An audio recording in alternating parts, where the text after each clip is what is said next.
Please rise for the pledge. I pledge allegiance to the flag of the United States of America and to the republic for which it stands, one nation, under God, indivisible, with liberty and justice for all. Thank you. Please be seated.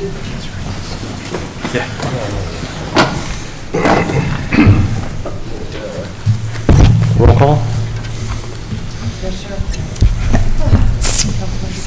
Present. Councilmember Isbell? Here. Councilmember Rye? Here. Councilmember Foreman? Here. Supervisor Alba? Here.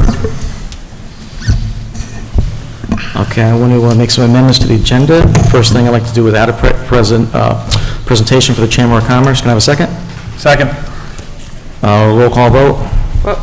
I want to amend the agenda to add a presentation for the Chamber of Commerce. Yeah, so I just want to say that I'm not for that because the public is unaware that the Chamber of Commerce is being added to the presentation, so it's not transparent. And if they're going to talk, then the public should have the chance to talk also in a public hearing. So I'm opposed to that. Thank you. Carm? Yes. John? Yes. Brian? Yes. Yes. Next, I want to move discussion, item 21 to number 1, resolution move 7 to number 1, and consent number 12 to resolution. Wait. What are we moving? I want to move discussion item from 21 to number 1. Wait, it's 21. Why? The board member asked me. I don't think we should. I think we should leave it right as it is. Let's do a vote. Louise? Nay, I think it should be left as it is. Carmine? Yes. Brian? Yes. John? Yes. Ozzy, yes. Next one is to move resolution from 7 to 1 for the same item. Louise, you know on that too? Wait, what is that? 7 to 1, the same thing. It's a resolution for the same item. What difference would it make when you move it? So, yeah, I object to that as well. Carmine? We'll keep, yes. Brian? Yes. John? Yes. I'm a yes. Next is to remove number 12 consent to put in the regular resolution. Can I get a second? Second. All in favor? Aye. All right. Next up, so we'll make a motion to adopt the entire agenda as amended. Can I have a second? Second. All in favor? Aye. Aye. All right, good. Nay. Next up is acceptance of minutes for the town board regular meeting, May 24th, 2023. I'll present that as a motion. Can I have a second? Second. All in favor? Aye. All right, next up is a proclamation for a Fishkill Boy Scout that had made Eagle Scout. Can you come up and let us know who you are? And you can bring your family up too if you want. Come on, guys. Tell us who you are and what your project was. Hello, my name is Jason Casper, and my project was a pollinator garden. I actually have a board. Open it up.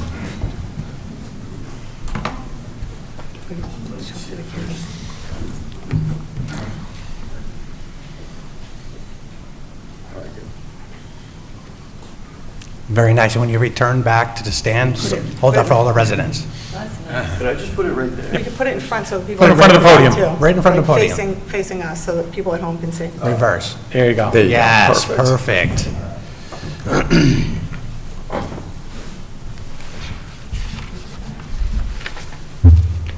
Yeah, I did a pollinator garden at Beacon High School, right in front.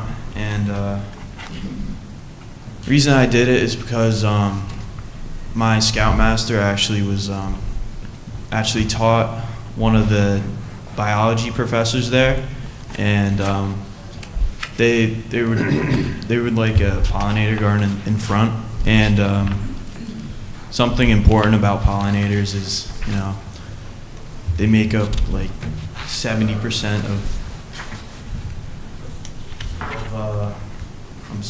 they help pollinate over 75% of all plants around the area. So it's not only helping the school, it's helping the whole entire area.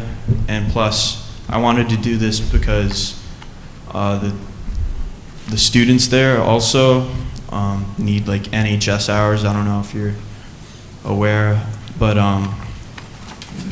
in high school you need certain community service hours, and it's a nice way to like help get the students in the school involved too. And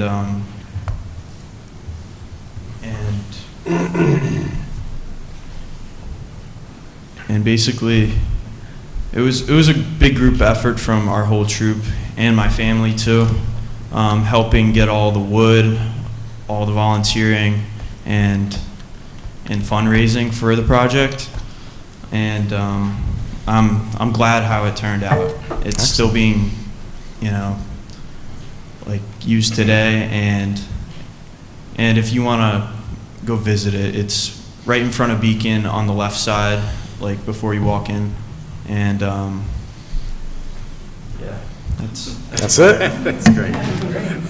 Mom, Dad, want to say anything? I know you helped him with it. oh yeah. I'll just say a couple words.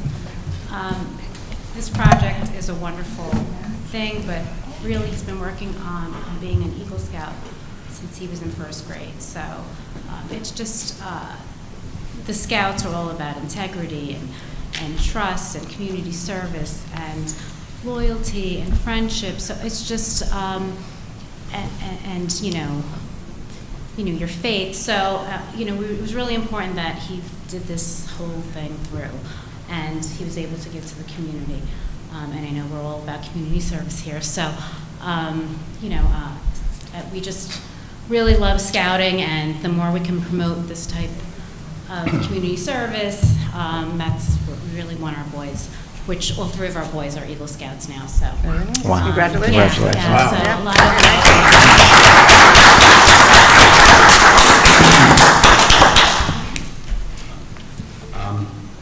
I'm very proud of my 3 kids, especially Jason. It was tough for him to reach this goal with COVID. They had to do a lot of different things and be very creative online, and the community was very helpful as well. The Elks Club let the boys use their land to camp on, to do things we couldn't normally do because of COVID, and it was a particularly tough time. So I'm very proud of him that he pushed through it. It was a bit of a chore, that last stretch for all of us, but it was certainly worth it, and especially for the community. There's a lot of community service that the Scouts do, whether it be in Fishkill, village of Fishkill, or around the surrounding areas. You may not see it firsthand, but behind the scenes they're doing a lot for the entire community. Outstanding. Hey, Jason, what troop are you in? I'm in Troop 41, And where are you guys located out of? Beacon. Beacon? What location in Beacon? Who's your sponsor? The Elks. Elks? The Okay. Elks Lodge, yep. Great. What's your favorite pollinator plant? Pollinator plant? We actually didn't put in the plants. But, Yeah, okay. But probably, I like lilacs. They're pretty Okay. nice. Great. All right. They go pretty good. Good. Yeah, but Oh, yeah, that has to be my favorite. You may have a job with Carmine in the future. Yeah. I think he wants bigger things than that. All right. Well, the town board, I'm going to read off a proclamation for you for your work, so just give us a minute. Proclamation recognizing Eagle Scout Jason Casper. Whereas Jason Casper is a Fishkill resident and a Boy Scout with the Boy Scouts America Troop 41. Whereas the rank of Eagle Scout is the highest rank within the Boy Scouts of America. And whereas, in order to achieve the rank of Eagle Scout, a candidate might just demonstrate leadership and initiative by designing and completing a service project in the community. And whereas to achieve the rank of Eagle Scout, Jason Casper did design and complete a project at Beacon High School. And whereas the project involved designing and installing a pollinator garden in front of the entrance to Beacon High School. And whereas the Boy Scouts of America Eagle Board of Review determined that the project meets all requirements and found Jason Casper deserving of the rank of Eagle Scout with an Eagle Court of Honor held in his recognition on June 3rd, 2023. And whereas the town of Fishkill supports the youth of the Boy Scouts of America, and whereas the town board of the town of Fishkill wishes to recognize Fishkill Scouts who achieve the rank of Eagle Scout and demonstrate leadership and dedication to the community, setting an example for the community and for the future Boy Scouts who will be inspired by their accomplishments. And whereas Jason Casper deserves recognition as a young person who possesses leadership skills, engagement in the community, and determination to make a positive manner, now therefore be it resolved, the town board of the town of Fishkill does hereby proclaim its recognition of Fishkill resident and Boy Scout Jason Casper and extend its congratulations on achieving the rank of Eagle Scout. And be it further resolved, the town board of the town of Fishkill shall present a copy of this proclamation to Eagle Scout Jason Casper at the June 21st, 2023 town board meeting, or as soon after as possible in the spirit of congratulations and recognition by order of the Town Board of the Town of Fishkill on this 21st day of June 2023. Congratulations.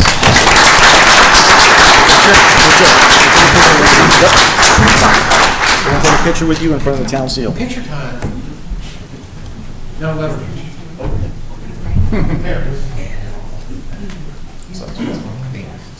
You got honors, right, Colonel? Oh, yeah. Did your parents beside you?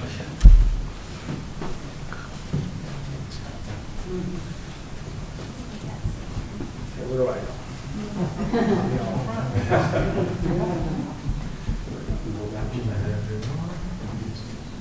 3, 2, 1.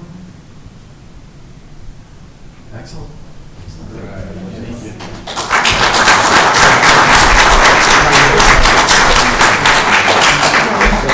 Great. Great. Way to go, bud. Great people.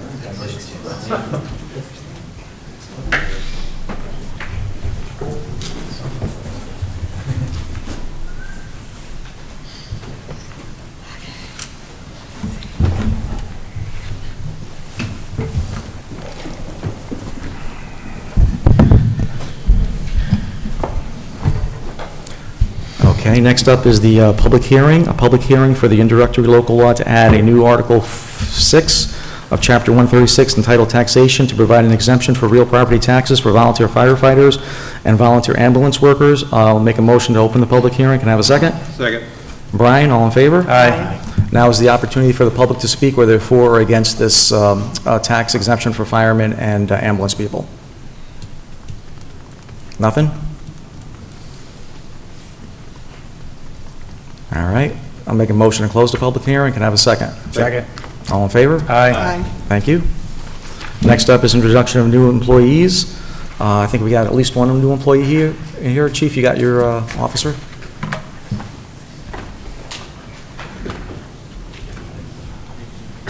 Good evening, Supervisor, Town Council members. I actually have two here tonight. Two. The first is, gentleman's name is Jesse Taylor. He's for one of the police officer vacancies. Jesse. Hi, good evening, everybody. My name is Jesse Taylor. I'm a retired member of the NYPD. I was sworn in July of 1999. I worked in the 34th Precinct in Washington Heights on patrol for about 8 years. I was a 9/11 first responder, did about 250 hours at Ground Zero. I was promoted to sergeant in January of 2007. I worked in the Bronx in the 48th Precinct, again on patrol. I was there for about 7, 8 years, and then I finished up my career. I worked in the Midtown North area, and again on patrol, and then my final assignment, I was in charge of security for all the Broadway theaters, NBC studios, CBS studios, just making sure all the patrons are safe, that sort of thing. And I retired in May of 2021. I took about 6 months off, and then I was hired by the Orange County Sheriffs. I work for them part-time currently as a school safety deputy, but that's just 2 days a week. So I was looking for a position in this area, and I was doing all the research, and I was sat down and met with the chief and the lieutenant. I was very impressed with both of them, and this was by far the most professional town department that I've seen in this area, and I'm really looking forward to starting here. So I still have some gas left in the tank, and I'm really looking forward to it. Thank you. Very good. Welcome to Fishkill. Awesome. Thank I just have one question for you. I like to ask everybody. How did you hear about the position? Actually, I was just doing online searches. I was, just doing research on all departments in the Mid-Hudson area, and I had when I came and sat down with the chief and the lieutenant, I was just impressed with the professionalism of this department as compared to other departments. So I said, this is, I pulled any applications I had anywhere else and just went with this one. We look forward to having you and all the experience you have and serving at 9/11 as well. Thank you. Thank you. The Second candidate is Cassandra McCall for one of our vacant police assistant positions. Hello. Good evening. Hi. My name is Casey McCall. I currently live in the town of Poughkeepsie, and I'm currently the co-owner of Divine Wine Bar in the village of Wappingers Falls for 7 years now. But prior to that, I worked right down the road at Emery & Webb for 30 years, doing human resources management, operations manager, and the claims manager. So my experience with that was in the claims. I would take phone calls from distraught clients who were in an automobile accident, a robbery, flooding, fire, and I would get their name, their location, and try to calm them down and report their claim to the proper carrier and then get the claim resolved, hopefully successfully. I was also in the operations department where I manned the reception desk for 100 people, 100 employees. We took about 200 calls a day with a multi-line phone system. We would take the calls, we would direct them to the proper location for the customer service representative, and at the same time with the headset doing multiple documentation, filing, photocopying, and running around the office. So I was able to take phone calls on the run. And also with the human resources department, I practice a lot of confidentiality and decorum. So I think with those experiences, I think I could be an asset to the police assistant position. You're welcome. Thank you. I just had the same question. How did you hear about that position? I took the civil service test and I received a letter. Great. Yes. We look forward to having you here. You sound very Thank you. experienced. Thank you so much. Welcome to Fishkill. That's all I have for this evening. Thank you, sir. Thanks, Chief. Thank All you, right. Chief. All right. Next up is privilege of the floor for general town items. So anybody wants to speak anything regarding the town of Fishkill, this is the opportunity to do it. Ms. Anderson, you first.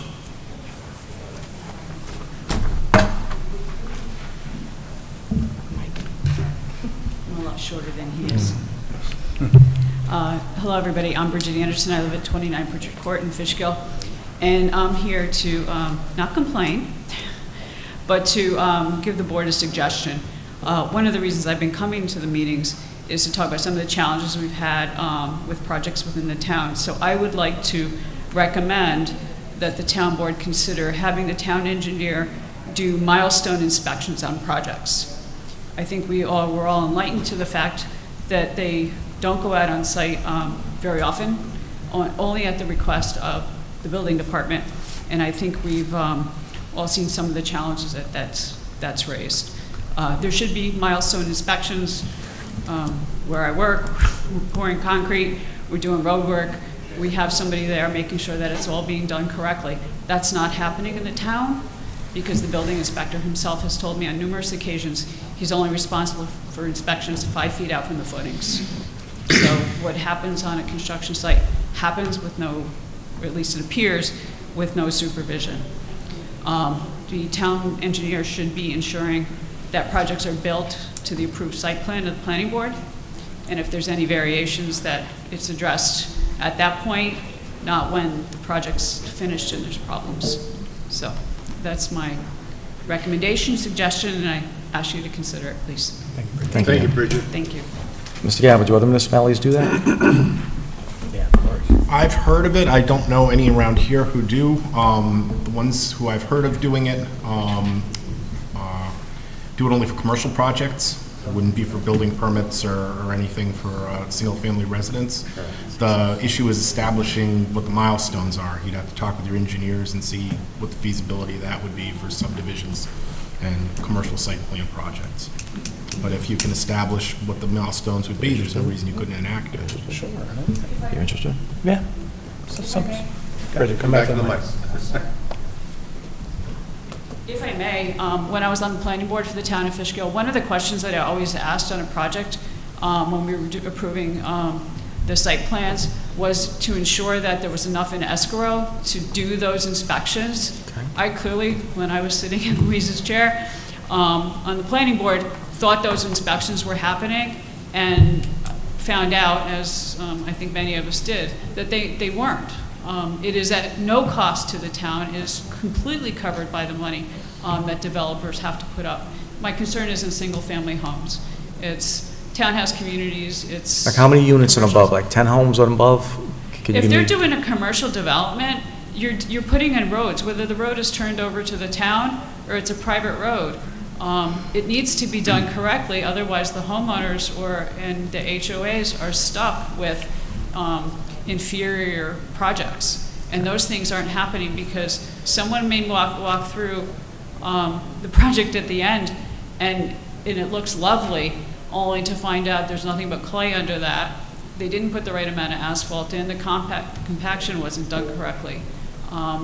Retaining walls aren't put up correctly, and I'm not even talking about the one across the street. You know, those things cannot be corrected once they're done. That's when people are put in the position like the town was with Comfort Suites, where the building was bigger than it was supposed to be, and what are you gonna do, make them take it down? It's embarrassing for the town when these things happen and they're pointed out after the fact. It makes the town look like, and when I was on the planning board, it made me look like we weren't enforcing what we agreed to, that what we approved didn't matter because what we approved was not being enforced. Understood. And I think the key is it's at no cost to the town. It's absolute cost to the developer. All right. And Greg, once you put that on for an agenda, discussion item only? Yes. For the next meeting, Mr. Gavlin, can you give us some? Look, Next month? The issue, it's not a legal issue, it's an engineering issue as far as how you establish these milestones. Roads, it's easy. I mean, you want to establish when it's roughed out, sure. When the base coat goes down, sure. Top coat goes on, sure, no problem. But when you have a development where a foundation's being dug, a foundation's being poured, walls are being put up, retaining walls are being built, maybe there's some outbuildings, unless you're just going to arbitrarily say every 6 months it gets inspected, I don't know how you establish those milestones. Like I say, I don't know of any municipality around here who does that, so I could go and look at their code and say, oh, this is what they're doing. Are there any if you that want to do do it? this, I think the thing to do is to sit down with your building department and maybe your engineers and say, how would we work this out? Is it one size fits all? Is the planning board going to specify what the milestones are on a case-by-case basis? How do you draft this thing? So I think if we do a little homework, you'd be better served than just having a discussion about it without more than a suggestion. All right, Greg, cancel that. Okay. So what I would suggest is maybe meet with Joel and our CPL engineers and find out what type of milestones we're trying to achieve and how they are going to set up for inspections on certain areas, like compaction on the road, drainage, catch basins, water and sewer, compaction of driveways, concrete inspections. Okay. All right. Anybody else like to speak? Ms. LaVoy? Ms. LaVoy, I'll get you next. Hello. I just wanted to thank each and every one of you again for unanimously voting yes for the spay-neuter program. I want to also express to the public that, we are in height kitten season. If you need help with your cat, if you cannot afford to get your cat spayed or neutered, regardless of this wonderful spay-neuter program that is available at the clerk's office, Stray Help will assist you. We do not turn people away. And what has prompted me to come in and say something and to thank you again is within a week we have had 3 deaths of kittens that are less than 5 weeks old. 2 of them from starvation. Those 2 are right from Fishkill, and it was a hoarder's house. They were evicted. They left about 30 cats behind. We didn't find out about it for months later. My point being, spay-neuter really will all but eliminate this kind of suffering. So we have another adult cat that his people died. The kids came in, cleaned out the house, left the cat outside. He is fighting for his life right now. So again, we will not judge you. We will not say no to you. If you need help with your cats to get them spayed and neutered, please reach out, strayhelp.org. The town, again, thank you for voting yes, all of you, for this spay-neuter program where people can come in and they can purchase a spay-neuter certificate from the town clerk for $37.50. And that will allow a person to come to our clinic and get their their cat spayed or neutered. So I just wanted to say thank you again. You know, when people say, or rescuers or shelters say kitten season, that isn't like a warm fuzzy. That is a very difficult time. All of the shelters are already full. We're not even through June yet. We are full, but we have, you know, every square inch of our homes, every square inch we're begging for fosters, because this is a tremendous issue. And I, again, applaud the town for taking a step to really assist people in bringing this kind of suffering to an end, because it is truly suffering. So I thank you very, very much from the bottom of my heart, every one of you. Thank you. And can I ask you a question? I came out of my house today, and there's a cat I've never seen before in my driveway, you know, and I thought of you and this program. Yeah. So I don't know if this thing is taking a presidency close by. Maybe, what is the solution for someone like myself? So what we say to people, and actually one of our other neighbors called me as well, on the other end of the road, on my end of the road, there is a cat that I've seen consistently. We've set up what we call trap training. So we put a humane trap, we lock it open, we start feeding at the same time every day until the cat gets used to the trap, and eventually when clinic is Monday, Sunday, that we're going to try and trap that cat and at least make sure that it is vaccinated, that it's spayed and neutered. If there's any medical issues, we take care of those. In a case where you just happen to see the cat wandering through your driveway, it could be a neighbor. And, you know, again, I really want to underscore to people who innocently, you know, or think, oh, he needs to be outside, my cat needs to go outside. The cat that is now fighting for his life has panleukopenia, often called, it's distemper, that's the common name for it. And it is deadly, it is highly contagious. If this cat had continued to be outside, unbeknownst to us, so as a small rescue, we are in a real jam, and you know, it shuts down a portion of my fostering abilities because we have to isolate this cat. So my point being, contagious to other cats or people as well? Just to cats. It's not. It's not zoologic. It's only to other cats, but it is absolutely deadly. He could walk through your driveway, and somebody's neighbor, you know, your neighbor's cat could walk through the driveway, pick it up, and it could kill them within weeks. So it really is very important to get these vaccinations. The vaccination for distemper is highly successful. It's very good. So back to your question, what I say to people is, if you are consistently seeing a cat, you know, you may see this guy once, but the other neighbor also saw this cat, you know, so, or I don't know if it's the same cat, we can talk about that later, but look for consistency. If there is consistency, then we trap train, we try and get the cat, get them neutered, and then we establish somebody to feed and water that cat.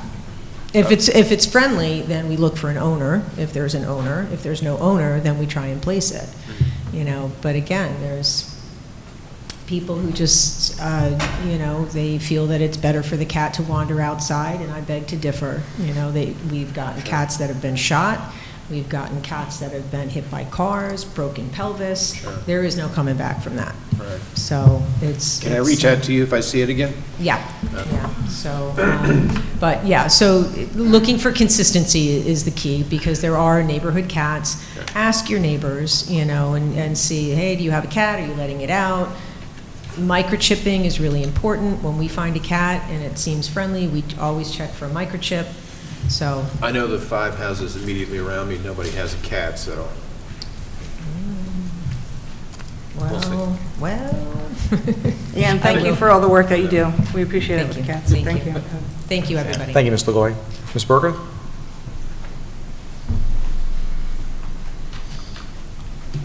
Good evening. Jody Lynn Burka, 120 Old Glenham Road.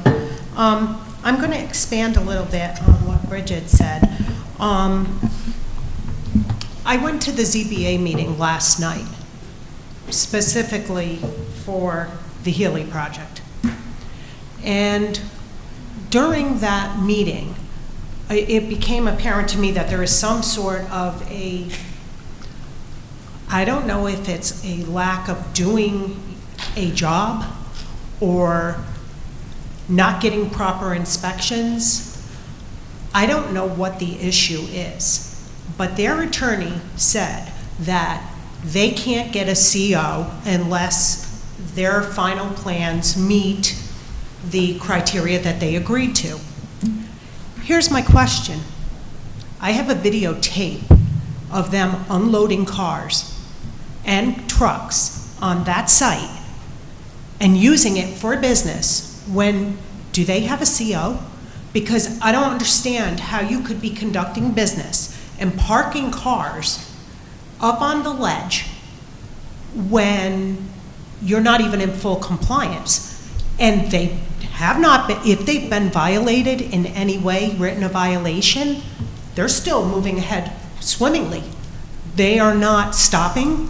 They're being redirected. Okay, you have to either go before the ZBA or you have to bring it to the planning board, but move them along.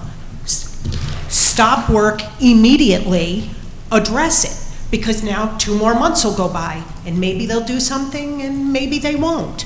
But how are they able to conduct business on a construction site when we all know, all of us, that that's not in compliance? And I'm sure if someone went over there, I'm sure that the wall is probably not the only issue that's going on over there. I'm not stupid. I don't think anybody in this community is going to look at that wall and go, oh, that's 10 feet. I took a picture, Ozzy. I told you how I did it. I took a picture, went home and counted the blocks. It's more than 10 feet.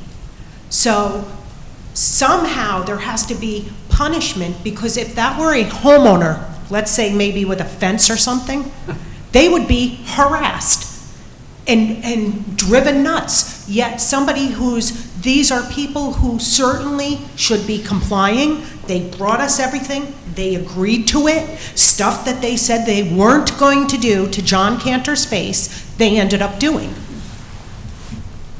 When do you say enough is enough? So that's my comment, and I would really like somebody to find out, how can we conduct business when we don't even have a CO that I'm aware of? Have you seen them, Jody? Have you seen them? You say conduct business. I've seen the cars. I saw them unload a tractor trailer with cars. It's on video. No, I understand. And I've seen cars there as well. So I don't understand, the situation. That's my point. I'm relying on professionals to guide us. But they're not. I know. Brian, they're not. We're relying on people who are either inept or don't want to be honest with what's going on. It's like going to a doctor because you, God forbid, have cancer and he doesn't really know what's going on. He should redirect you. I'm going to send you to a professional. We have enough, I believe, people on staff that I'm sure we could call somebody in. And at this point, it's actually becoming almost ridiculous, because people are coming up with the same thing and the same thing and the same thing, and I'm being redirected continually. So. Hey, Jody, thank you for your concerns. As I know we've discussed this many times, and you discussed this and talked to us many times about this. Us as a town board, myself serving on the planning board for a couple of years, understand some of the process. Not everybody does. We hire professionals to oversee and watch out for us and make sure we're proceeding and doing the proper protocols when it comes to inspection. Listen to our building inspector, Mr. Gaba. He tells us which roles to do, how to proceed. For example, this board has put forth something to go back to the ZBA to make sure that our building inspector has done the proper thing. We did our due diligence. There's a certain protocol we have to follow. We cannot just jump in and have a potential lawsuit by either taking actions against someone as a person who's employed by us without understanding the process. We have to follow a certain process. We went back to the ZBA. The ZBA is going to have a public hearing. Then they're going to make a determination to bring it back to the planning board. We're taking steps. And I know it's taking a little bit longer than you want to, and I understand your concerns, but we have to follow a certain process, as our attorneys tell us to. Okay, that's not my question. I understand you followed the process, Carmine. I get it. Yes. The point is, it was blatantly obvious. It is directly across the street, and it took Bridget, me, and other individuals to repeatedly come here before somebody was forced. You're telling me the building inspector did not know this? He didn't, because it was brought up, and then the violation went after it was brought to the attention here. That should have been caught. And anything else, it's, for lack of a better word, embarrassing. It's absolutely embarrassing. And if it's this project, I guarantee you, look at me, I am not kidding, there are going to be other projects, and if you want me to start looking, I'll be happy to do that.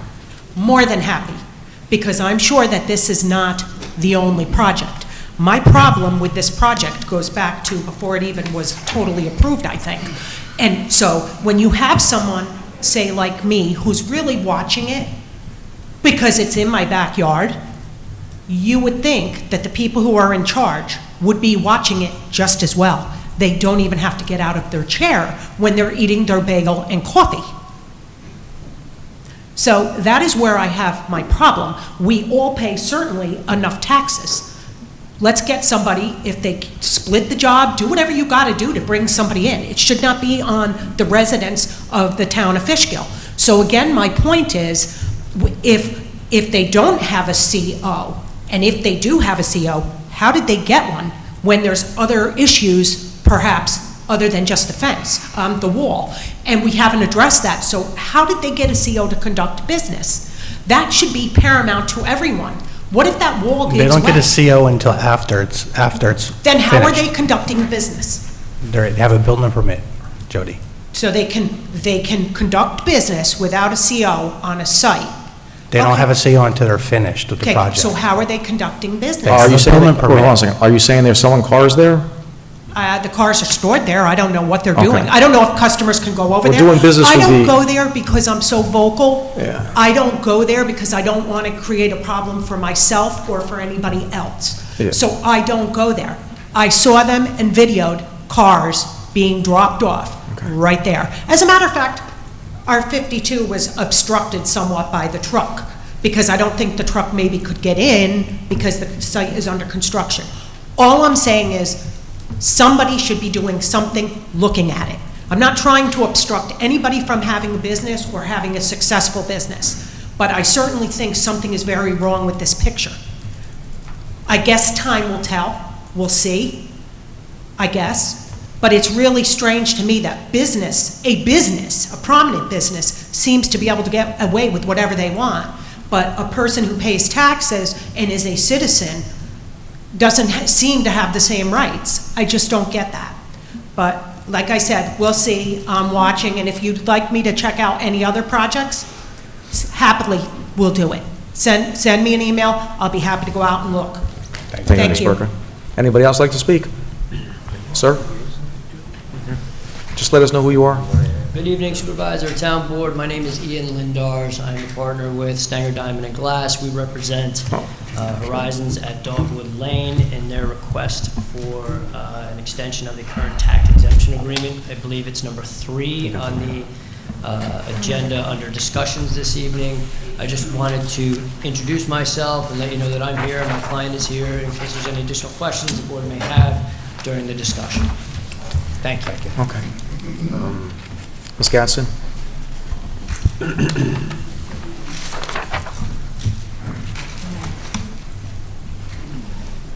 Good evening, Kenya Gadsden.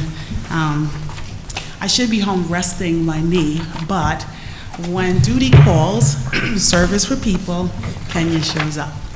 So, good evening, Supervisor Albra, to the board, Madam Clerk. I'm here also to talk about ID 8701, so I'm glad to see that gentleman, but I was afforded the opportunity to meet the owner, and so that I appreciate. So this letter is to the supervisor. I'm writing on behalf of those residents negatively impacted by the management and oversight provided by those in charge of 14 Dogwood. I call it the Horizons. For the past 3 years, I, Kenya Gadsden, former council member, communicated with Horizons leadership and informed the supervisor when I needed support with health and safety concerns affecting the seniors and those with documented disabilities. We are asking that the 40-year tax abatement not be granted, as that is a long time to trust that the leadership of Horizons would do well by the residents who reside there.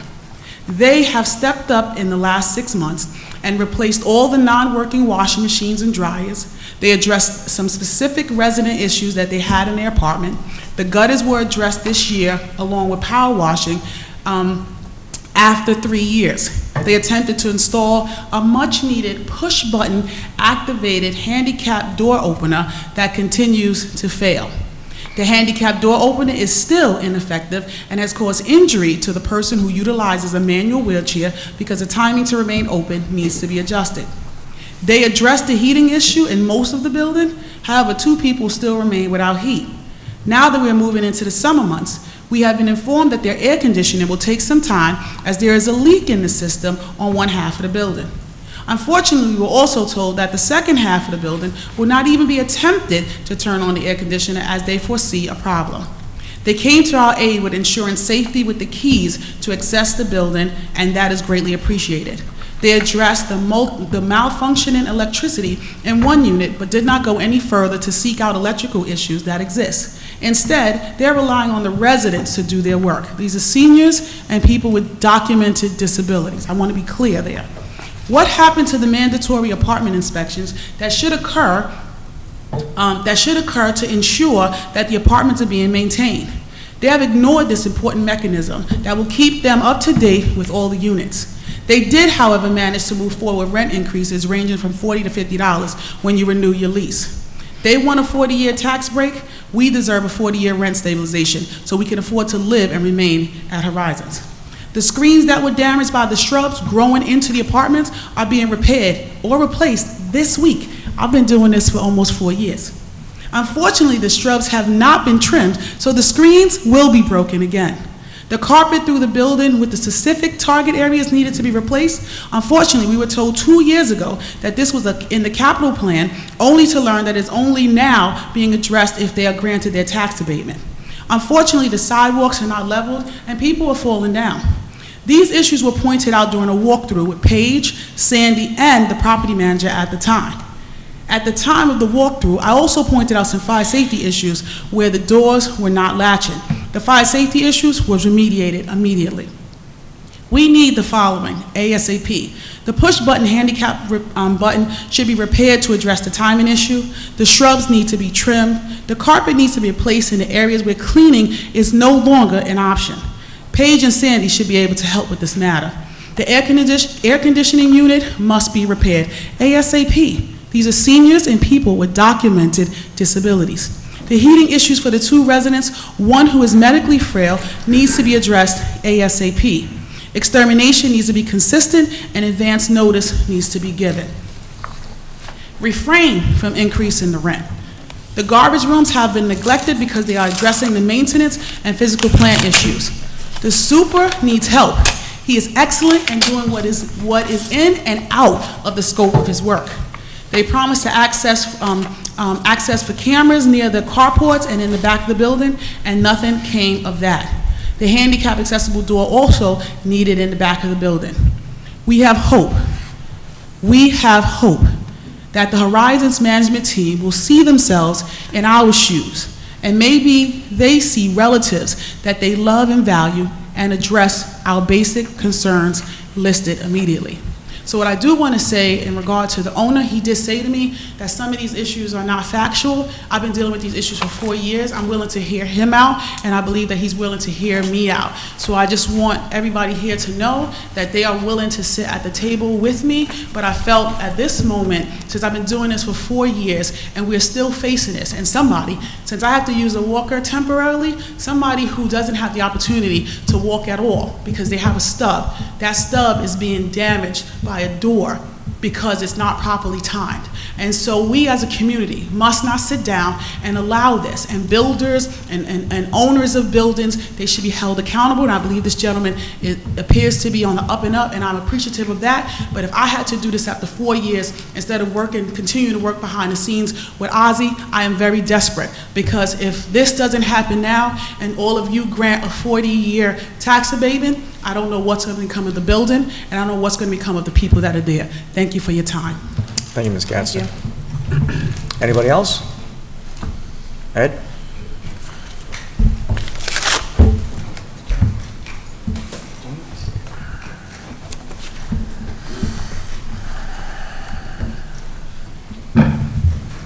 Good evening. My name is Ed Bushak. I live on Carroll Lane. And I have two items dealing with the first mile of Fishkill, which is the gateway of Fishkill, which is very important. We're coming up to the 250th anniversary of the American Revolution. And I'm in charge of, well, the Fishkill Bridge caretakers take care of the monuments, the battery monuments that are right near the Dutchess-Putnam border. And I've been taking care of them for about 25 years, putting new flags there and asking the local DOT to cut the grass. And there's a new mine owner there, and he's very, very helpful. He wants to make it look nice, and but he also has to put a road in that's going to be right across from Carroll Lane. And there's a lot of excavation going on there right now, so we're asking assistance and advice from the town of Fishkill and the maintenance on putting up a flagpole and maybe a little stone wall to separate it from the mine, and a solar light, you know, to kind of highlight the area. A lot of people will be coming to Fishkill for the anniversary of the 250 years, and they want to see like the historical spots. And this is the first one they'll come to. They'll also see the Neiman statue, which is very nice. And so we want to do this for Fishkill, and you have some pictures there that show some of the work we've done with restoring the signs, and also. What association did you say you were with again? I'm sorry. Yes, the Fishkill Ridge Caretakers. Caretaker. Are you guys a 501c3, or are you just a group of people? Or no, we are 501. Yes. Okay. And the other group that I represent is the County Line Residents Association. That's a group of people, and we take care of issues dealing with southern Dutchess and northern Phillipstown. A lot of excessive building problems that are coming up in our area. Unfortunately, we're in a commercial zone, and there's a lot of additional building, a lot of extra traffic. And that brings me into the next thing, where we're asking for a resolution from Fishkill to DOT to lower the miles per hour from the Dutchess Mall to the Putnam County line, from 55 to 45 miles an hour. We have the agreement of the Century Aggregates mine owner, and he has informed Thale about this, and he hasn't necessarily said yes or no, but he didn't object. But there's so much speeding going on in that area, and the rest of Dutchess and Putnam is 45 miles an hour. So we'd like to see that, especially going around Dead Man's Curve near Thale Mine. Very dangerous. Is that what it's called? That's what it was called when I was a kid, yeah. Oh, okay. I travel it a lot, so I'll slow down. That always got me excited there when they said that. And there are already some speed signs there to lower to 35, to 40, 45. So we just said, listen, this stretch from Southern Dutchess Mall down, make it standard, 45, just like when you hit Putnam County, it's 45. So This is a lot of stuff that you're requesting. I'm wondering if you could come back and maybe write See if I got us that by mistake. what organization is requesting Gronkowski did. what, so we can kind of look at it, you know, Sure. and consider it. Yes. I'm not taking a lot of notes here. That's no, litany of I issues. have, whoops. Oop. I have I have submitted something, and I don't think you've gotten it. I think you just got the pictures. I got some nice pictures. But as I say, during this next month, I can make sure that you do see, like, the written requests. So who's going to Mr. Gabbard, can we write a letter to DOT to ask to lower the speed limit? What's the proper procedure on You that? can write a letter to DOT, but it's a state road. DOT's, stranger things have happened. Maybe they'll get the letter and say, this is a great idea, let's do it. But I would think they're going to want a traffic study, and if you're the one requesting the decrease in speed limit, they're going to want you to pay for it.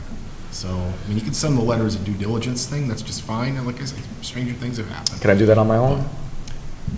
You really should have support of the board. DOT's certainly going to want to see that. So You guys okay with me doing that? Yeah, sure. Absolutely. John, you okay? Writing a letter? Yeah. Yeah. And DOT already has a reference number for this particular application.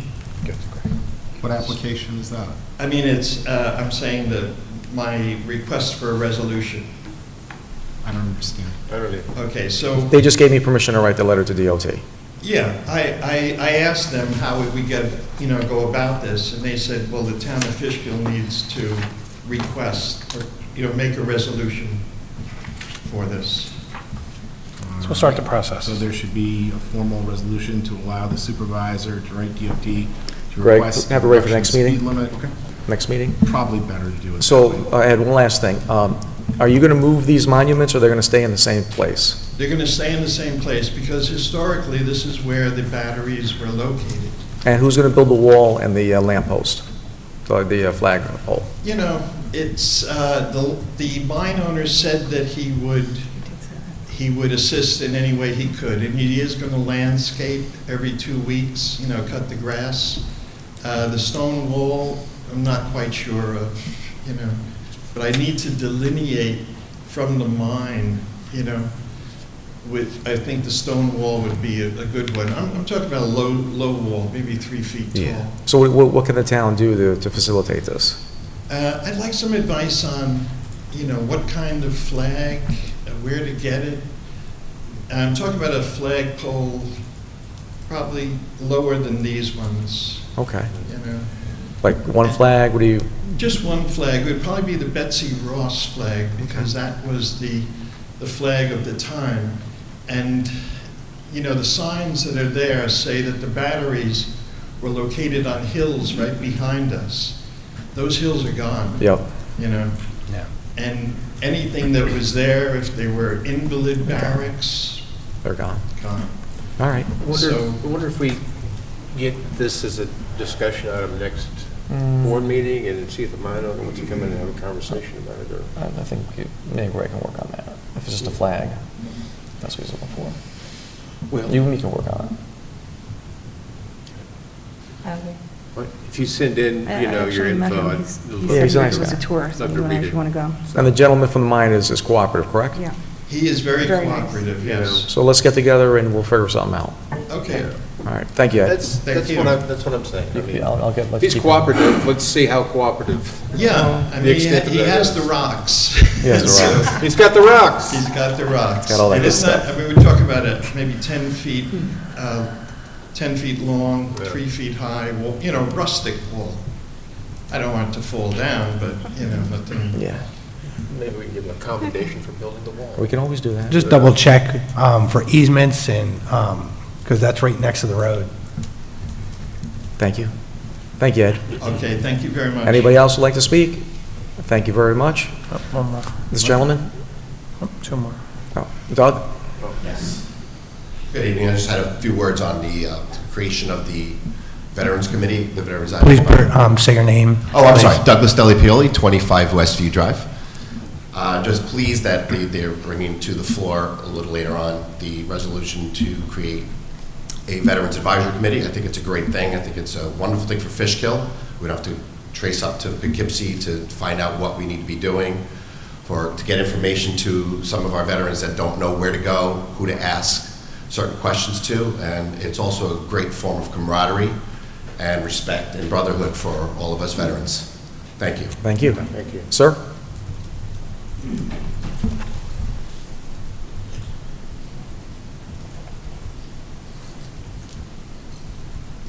Quite a few years when I took public speaking at Dutchess, but I'm allergic to microphones. Sir, can you introduce yourself, please? It's more of a inquisitive question, a non-Republican question. Do you have a name, sir? Pardon me? Your name? Ludwig Lucas, Jr. You're on the Vets Committee, right? Question I have is, obviously we see a lot of construction going around town, Route 9, building a nice little bridge over here in Glenham where I live. And the question I have is, it takes so long for things to get done politically. I'm wondering, is the monies for Wappingers and Route 9 and the bridge and wherever else, is that part of the infrastructure bill that's coming down from the president, or is it just the monies from the taxes and et cetera? I got it. I didn't think once that bill was passed, it'd be 2 or 3 years before you're going to get the money. Mm-hmm. But there's a lot of construction going on by the airport. You got turnarounds and IBM turnarounds, and we're turning around a lot. So Yeah, a lot of people want to live here. Can you sort of comment on what the hell's going on? I mean, is it part of the federal government, or is it our townships that are getting in gear? Yeah, it's a little bit of everything. It's a little bit of everything.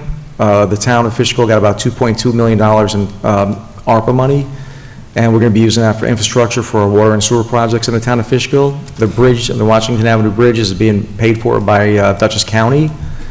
The other projects that you see throughout on the main interstates and the roads are federal dollars, and the ones that are within the state, like Route 9, 9D, et cetera, the county is involved with that, and right now they're consolidating in the Poughkeepsie area by the bridge, and the bridge area by the Beacon-Newburgh Bridge is coming soon to revamp that one. That bridge is about to outlive its life cycle.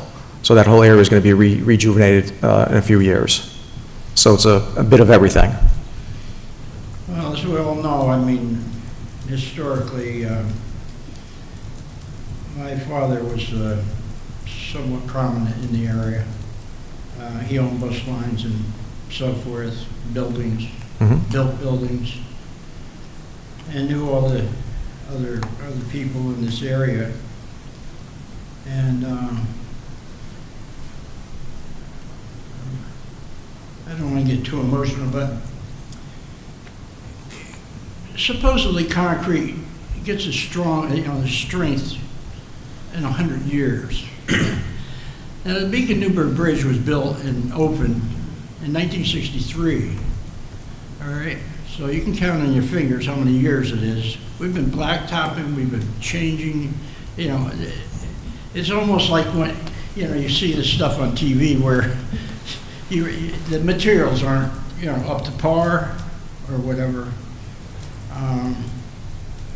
There's a lot of things that really need to be addressed, especially blacktopping Route 9. I mean, it was bad enough. It was Indy 400 before, with these Lexus and the Audis with the 92 octane engines, and now Now it's worse because the roads are really good. And they're, you know, I don't know, it's just, you're taking your life in your hands trying to go from Fishkill to Poughkeepsie on Route 9. You know, a lot of senior citizens in this area. Mm-hmm. Yes, sir. And you got a lot of young people that got these fast-ass cars that, you know, they're fishtailing, you know, they call it serpentine, you know, in the service. You know, you can't hit a moving, if you're going straight, that's one thing, you just work the elevation. But when you're serpentine, you know, you're not going to hit that individual as easy with a rifle, I'm saying. But in the same note, that's what they're doing. They're going from one lane into the other lane, I mean, 3/4. I mean, they're using their arrows. They're just proving that they can drive. But that's somewhat dangerous. Mr. Lucas? And also the fact that, you know, I believe it's the law that wants the streetlights, although, you know, there's places where there aren't streetlights. You have to put your headlights on, Mm-hmm. which include the taillights. And we're riding down, and a trooper, he ended up pulling somebody over, but it wasn't the person that didn't have his taillights on. But that's okay too, because there was no accident. And I don't even want to get into Newburgh and the shootings and the killings and so forth and so on there, but, you know, if it's not an accident on the Route 9 or you die of cancer, I don't know, this area is, I just had a guy from Beacon, I don't know if his wife is Puerto Rican or not, but he's leaving for Puerto Rico. It was just on the news that you have a lot of people leaving New Jersey. I guess they're leaving New York too, but they can't afford the housing, the rent. So Gentrification is a problem, sir. You got major problems, and hopefully you guys are up for the job. Our police chief is in the back. He'll tell you we're doing a great job, and you're in a safe environment in the town of Fishkill. He's right there if you have any questions for him. Okay. All right? Thank you. Thank you for coming, sir. Thank you. Thank you, Mr. Mr. Lucas. Anybody else? Is he on the committee? All right. Next up is presentation. I'm sorry, I apologize. Liaison reports, Louise?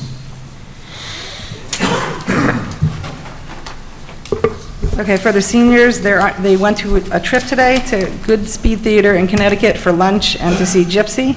On June 29th, it'll be their 4th of July barbecue at the rec center. They just finished 3 sessions for beginner pickleball clinics, and they're going to have some more coming up soon. For Jay, who's in charge of the rec center, at our last meeting when we had the Hometown Banner program, I didn't say his last name correctly, and his family was a little upset with me, so I'm going to say it correctly now. So it's Edward J. Maeda. He was a corporal in the U.S. Army 1952 to 1960 for the Korean War, so sorry about that, Jay. The county senior picnic was canceled due to the smoke in the air from Canada that day. When it's rescheduled, everybody will be notified. Water portal is up and running. If you got your water bill recently, you should have your account number on it. Please sign up for it. It was in an eGov, but I'm going to ask Greg if he can put it on the website, like front and center, so people can see it. If not, we'll try something else. Mary said that people are signing up for it. She's reached out to numerous apartment complexes in the area, so they can sign up as well. So it seems to be going well so far. The Verplank Garden Club, they continue to assist us in beautifying our town. The Rose Garden inside Town Hall, where Ozzy does numerous weddings, looks great. The 9/11 flowers at the memorial, the pollinator at the rec center, and recently I saw the couple putting plants in at the Indian statue. So we want to say thank you to all of them for keeping our town beautiful. I think Carmine is going to update what he and I have been working on with the playground. It's coming along really well. We've been working a lot since the last meeting, and hopefully in the next couple of weeks we should be coming to an end so that we can have the kids start using it. I attended the planning board meeting and the zoning board meetings, and I also enjoyed quite a few Renegades games in the past month. As a season pass holder, we have a night that we're able to enjoy the box seats, and to my surprise, I shared it with a couple of our local hometown heroes, Vinny Milano, which Greg loves his voice, and Joe Maglio, and I had a great time. And I look forward to the Renegades going to the playoffs. Thank you. Thank you, Louise. Carmine? Good evening, everybody. Thank everybody for coming.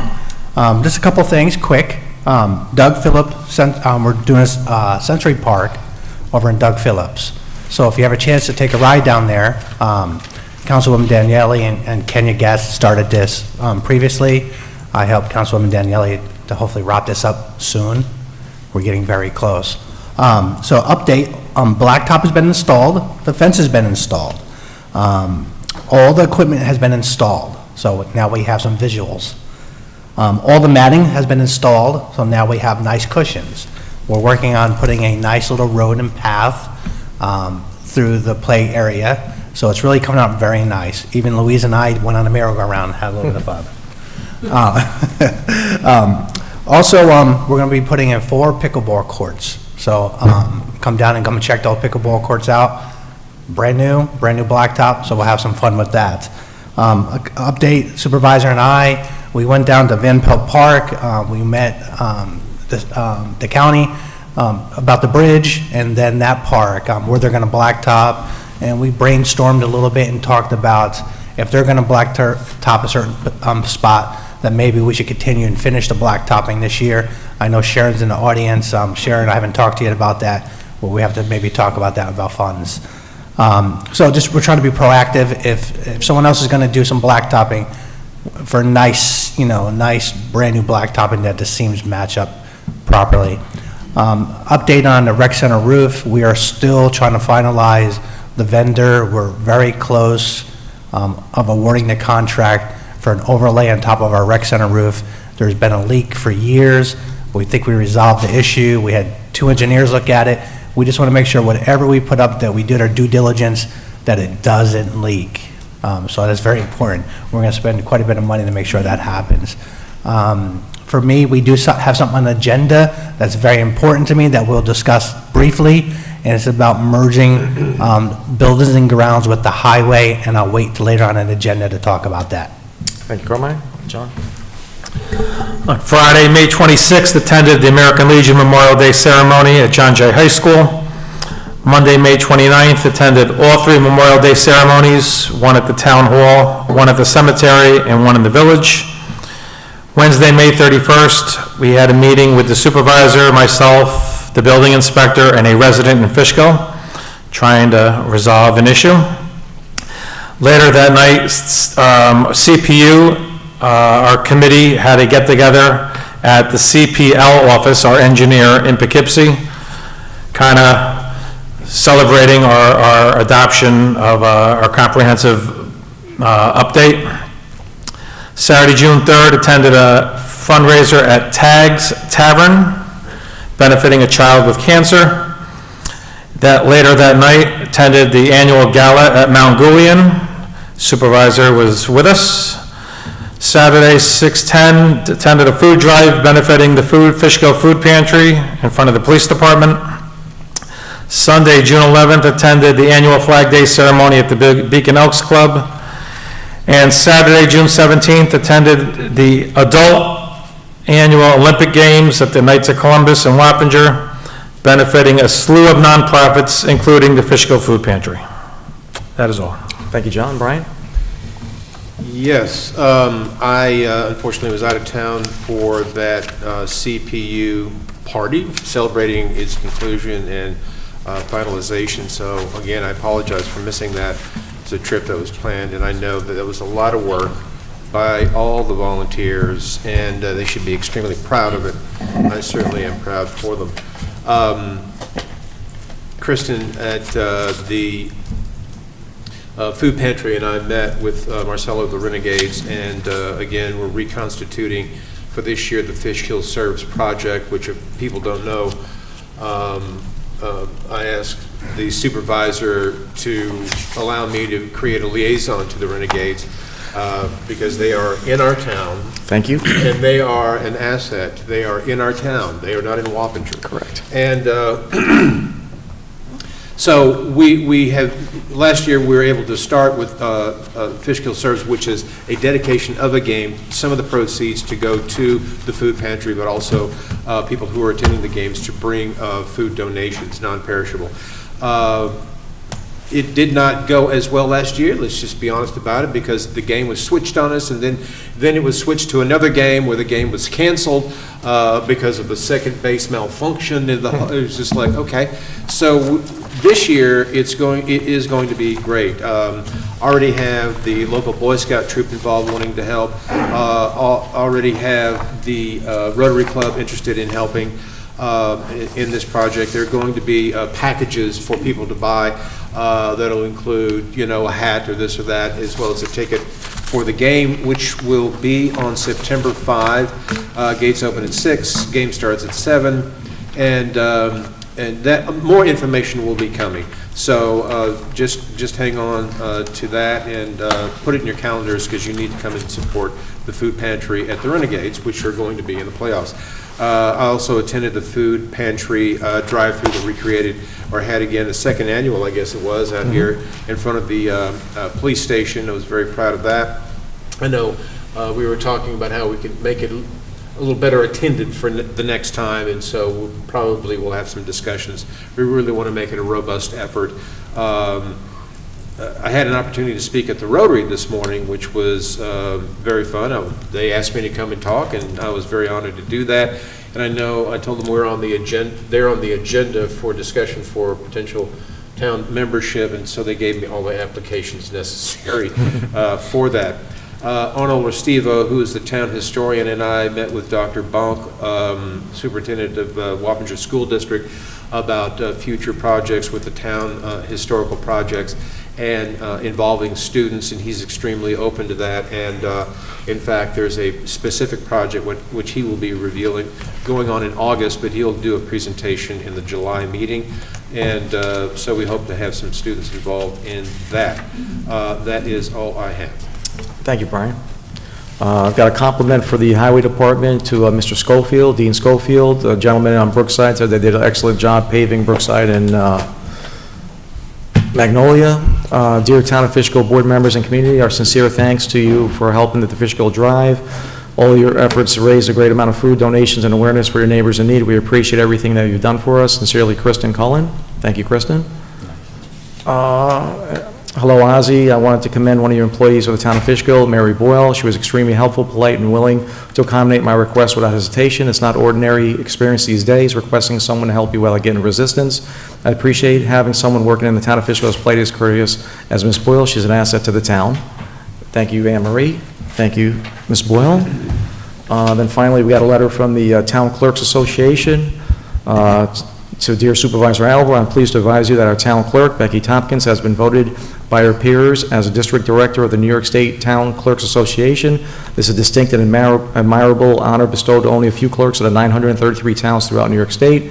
In this leadership position, Becky will mentor clerks and be a liaison between the counties in Sullivan, Ulster, Dutchess, Orange, Putnam, Westchester, and Rockland counties, and the State Association District 2, and she will be served by her experience. Becky's term will run from July 1st to June of 2026. Please join me in congratulating Becky for reaching this milestone in her career. Congratulations, Becky.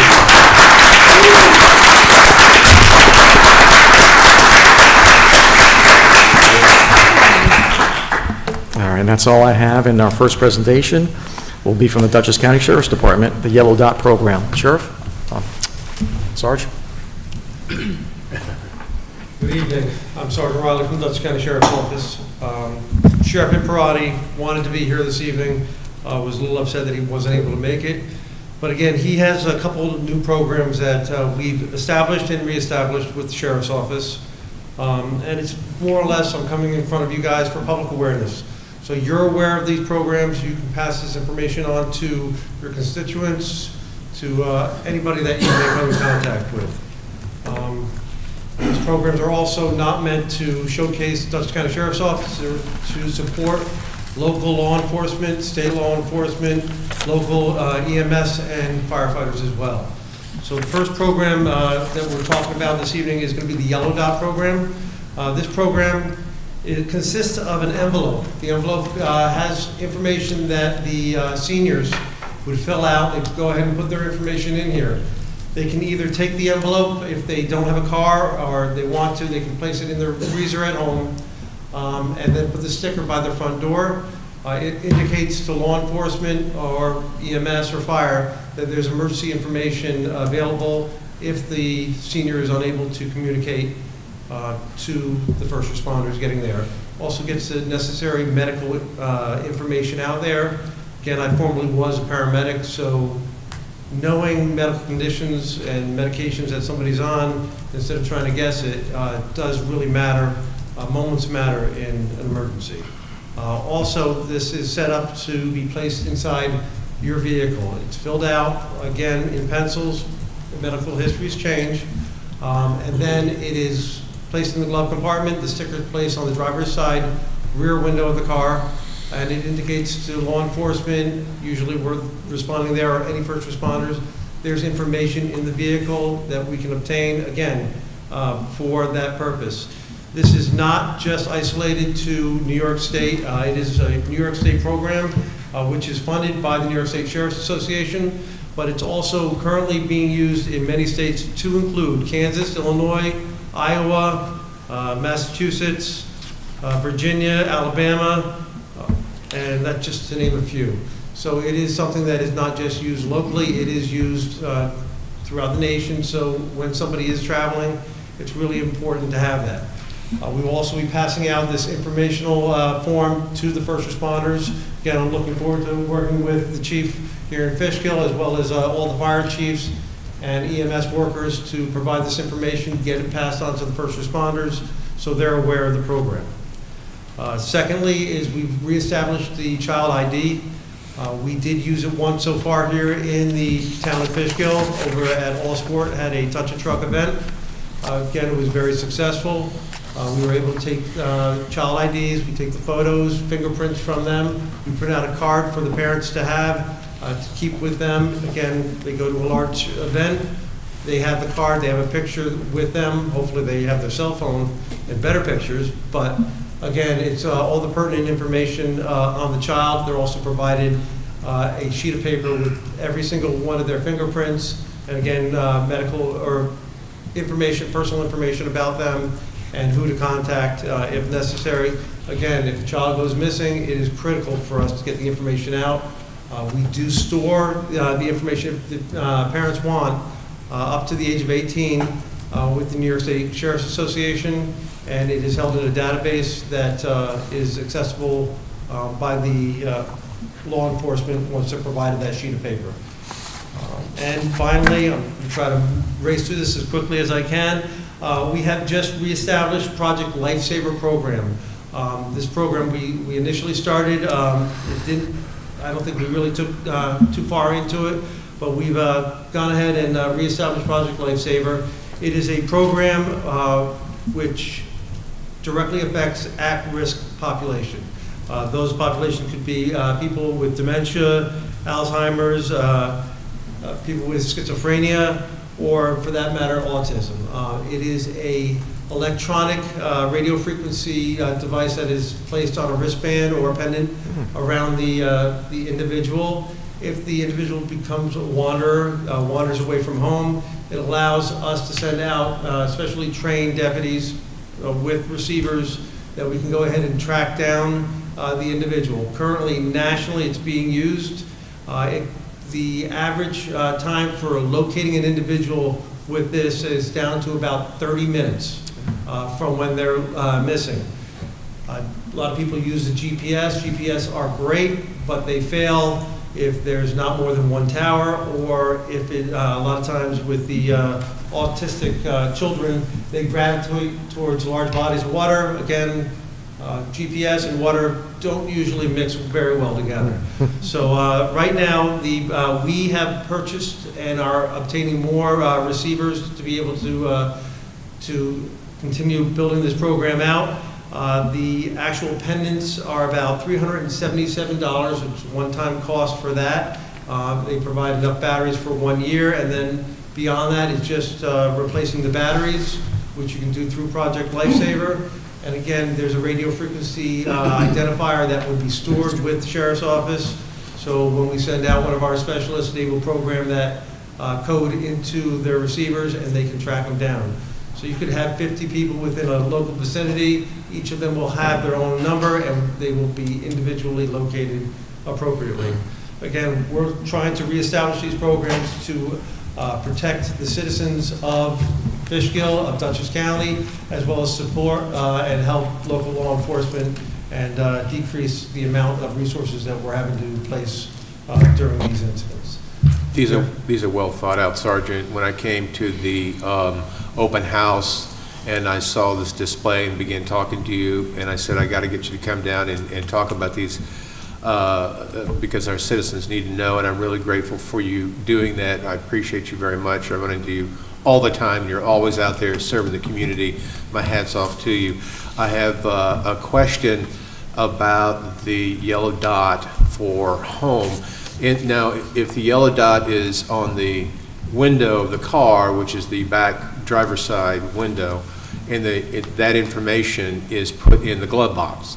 But at home, where does the sticker go? You say by the front door, but where is that stored? Where it's a common spot where everybody knows it's going to be, right? Inside the freezer. Inside the freezer. Inside the freezer. It's laid out in here, but yes, it's placed in the freezer. Again, keeping it written in pencil, and ideally, the dot should be anywhere that is a primary entry point for that house. Gotcha. So sometimes some people just don't use their front doors. So how can people reach you to get this information? They can reach out to the Dutchess County Sheriff's Office. I am the community policing supervisor. Okay. I will leave my contact information with the members of the board here, as well as they can contact the Sheriff's Office and be directed to my extension. Yeah, we should give that out in the eGov. Can we set something up with this kid fingerprinting before school starts again? Absolutely. Like how would you set it up? With the rec building here? How many hours would you need, etc.? Well, how many kids do you think would be going through? I don't know. When we did our preparedness committee stuff, we had a packed house. Well, we could try to go ahead and Let's say 100. I've been using our cadet program, so we could probably try to figure something out, maybe for a day. Again, the child IDs is both supported by the sheriff, the office, and our union as well. So we can coordinate with them and absolutely set something up. Again, it's trying to address each and every section of the population to keep all our kids safe, and even seniors. Thank you, Sergeant. Thank you very much. Good. Thank you, Sergeant.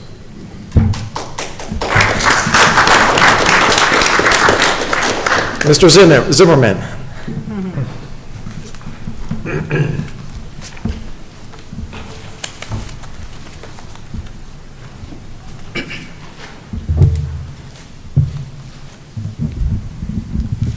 Good evening. I'm Doug Zimmerman, partner with EFPR Group, and I'm here to review the results of the audit of the town of Fishkill for the year ended December 31st of 2022. I did pass out it's a two-page summary of the audit results that you should have before you, and I'll just review that and certainly be happy to answer any questions anyone has. There's actually 4 reports that we issue in connection with the town's audit. There's the town financial statements, which is obviously the largest document. We do a separate audit of the financial statements of the town justice court. There is a report to the board that we issue, which is required communication in accordance with our professional standards that's provided to the board. And then there's a report on internal controls. The financial statements and the auditor's reports have been reviewed in detail with management. We issued what's called an unmodified or a clean opinion. There are no exceptions noted in the preparation of the underlying accounting records that deviated from generally accepted accounting principles. Management was certainly a pleasure to work with. Sharon and her staff do a great job throughout the year. The only way we're able to come in and do the audit at the end of the year is if those records are maintained throughout the year. And so, they should certainly be commended on that. The report on internal control, we did note one significant deficiency. It wasn't a weakness in the internal control, but just an oversight that occurred with regards to one contract that was not properly bid out in accordance with the town's laws and also the American Recovery Act. And it just had to do with the contractor being there, and there was additional work that needed to be done, and the protocol should have been that was separately bid. But again, it wasn't a breakdown or a weakness in internal controls, but just an oversight on one specific item. But unfortunately, due to the federal nature of the dollars that were involved in that, we were required to report that back to the board. You did not have enough federal dollars to go over the threshold for what is called a single audit or a audit of the federal dollars themselves. You'd have to receive in one fiscal year over $750,000, and the town did not, that did not occur for the 22 fiscal year. Certainly with ARPA and all the other federal dollars, that certainly may be something that occurs in future years. Excuse me. As far as the town's townwide financial statements, those are prepared on what's called a full accrual basis, meaning all the various assets, liabilities are recorded. The ending net position of the town amounted to $29.4 million at December 31st of 22, and that was an increase of $3.2 million from 21.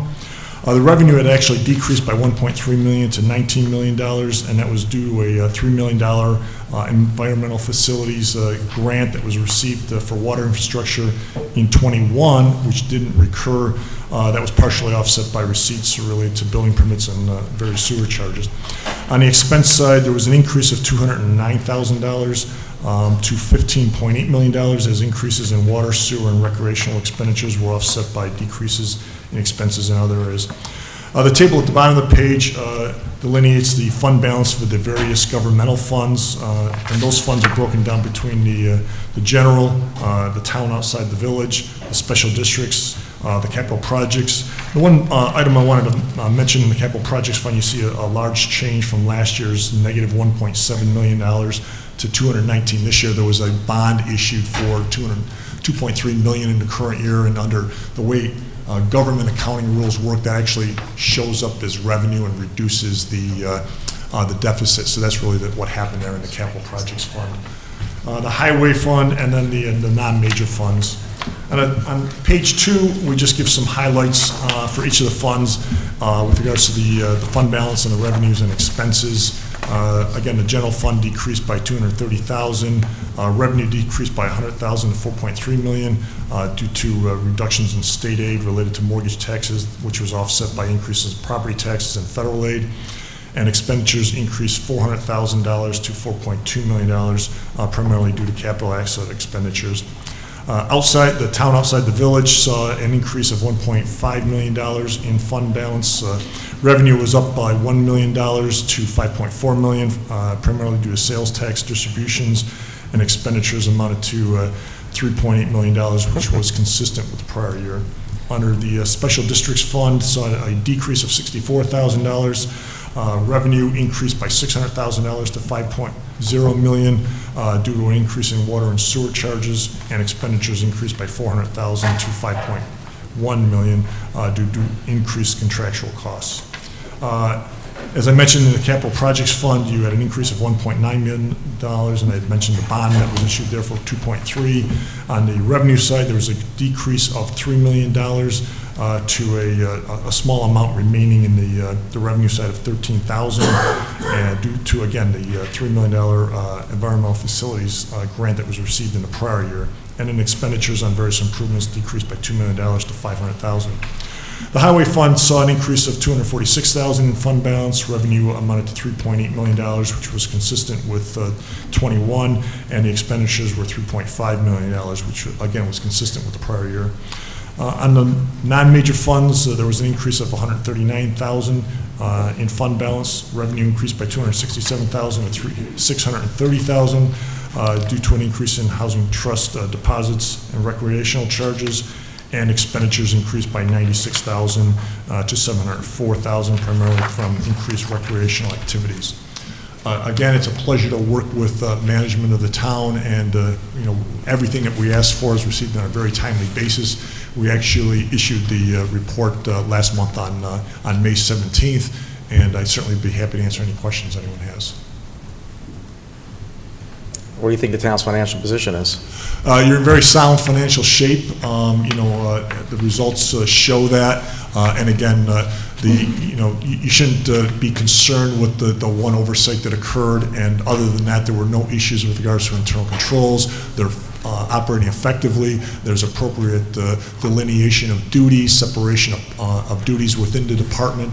And so really, it's as clean a bill of health as you can really ask for. And the finances in general? Finances are in very good shape. You know, you've got positive fund balances. You know, every town struggles on an annual basis, you know, with the New York State property tax cap and increases, you know, due to inflation. A town is no different than any other business out there. Inflation, you know, is down from a year ago, but was certainly a key driver of expenditures in 2022, and will be, you know, Powell came out today and said inflation is going to take a while to get under control, and you're going to have to struggle with that, you know, for several years to come, unfortunately. But you're doing a very good job of managing that in light of the, you know, the tax base. Go on, John. Would you say local municipalities and counties throughout the state are swimming in money because of the money that came in from Washington? There was certainly an uptick in available dollars as a result of the ARPA money that came in over you know, the period of the pandemic. Some towns, unfortunately, we audit towns all across New York State and other municipalities. Some took the unfortunate step of using some of that money to establish long-term programs, which then they need to find replacement funding, which is the last thing we recommend. Those dollars should really be used to supplement projects that you know, are effectively one-shot deals, and that's certainly what the town of Fishkill is in the process of doing. And so you know, the last thing you want to do is set up a legacy program with short-term dollars. Yeah, we're using a lot of the ARPA money in water and sewer and for infrastructure problems, and one shot done. Councilman Carmine had a question? Yes, I just, as an elected official, it's the supporting staff that helps us and makes us look good.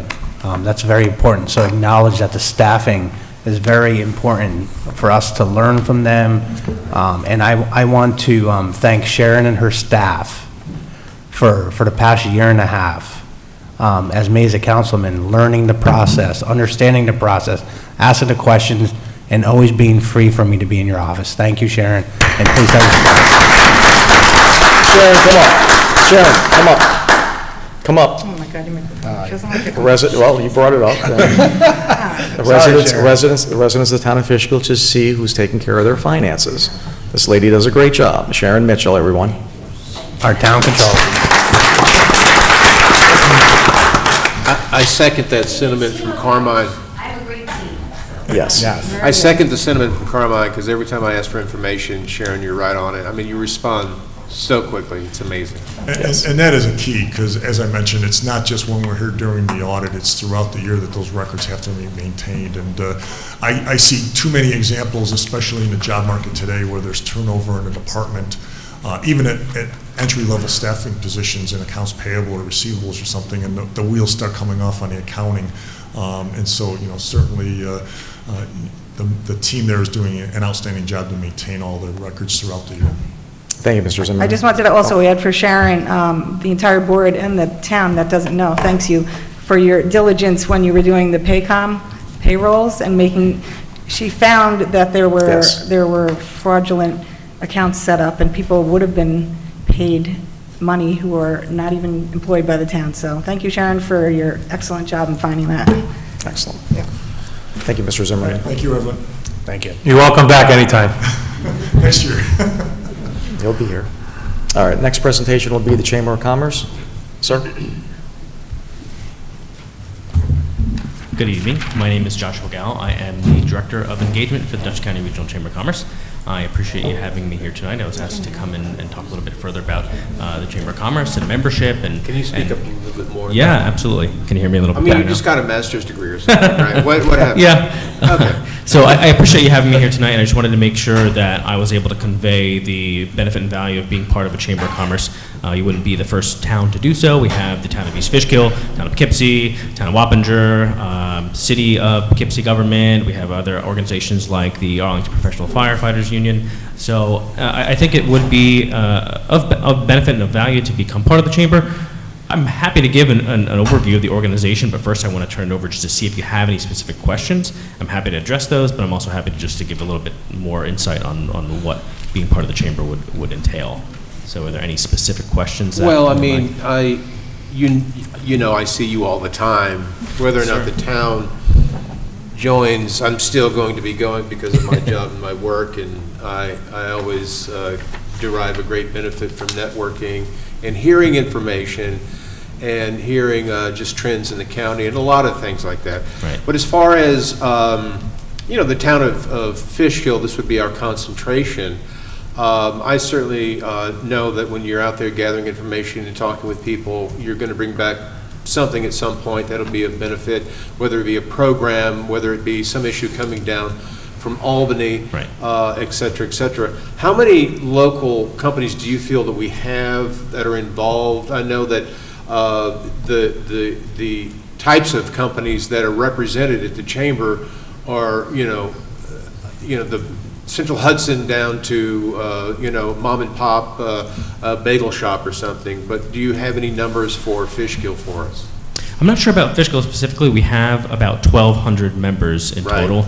I would say we do have a good amount of the larger players in Fishkill, along with many small businesses. I mean, Emery and Webb, I know, is a member. Gap Factory, I mean, very large ones like that, and down to, like you said, your mom and pop locations as well. But just because they're members doesn't mean they show up at the breakfast every month. That's correct, like yeah. I do with you. Right. Right. Other towns, when they have participated, what have you seen them, what feedback have you gotten from them? And what committees or what additional projects within the chamber have they participated in that's been a benefit to their community?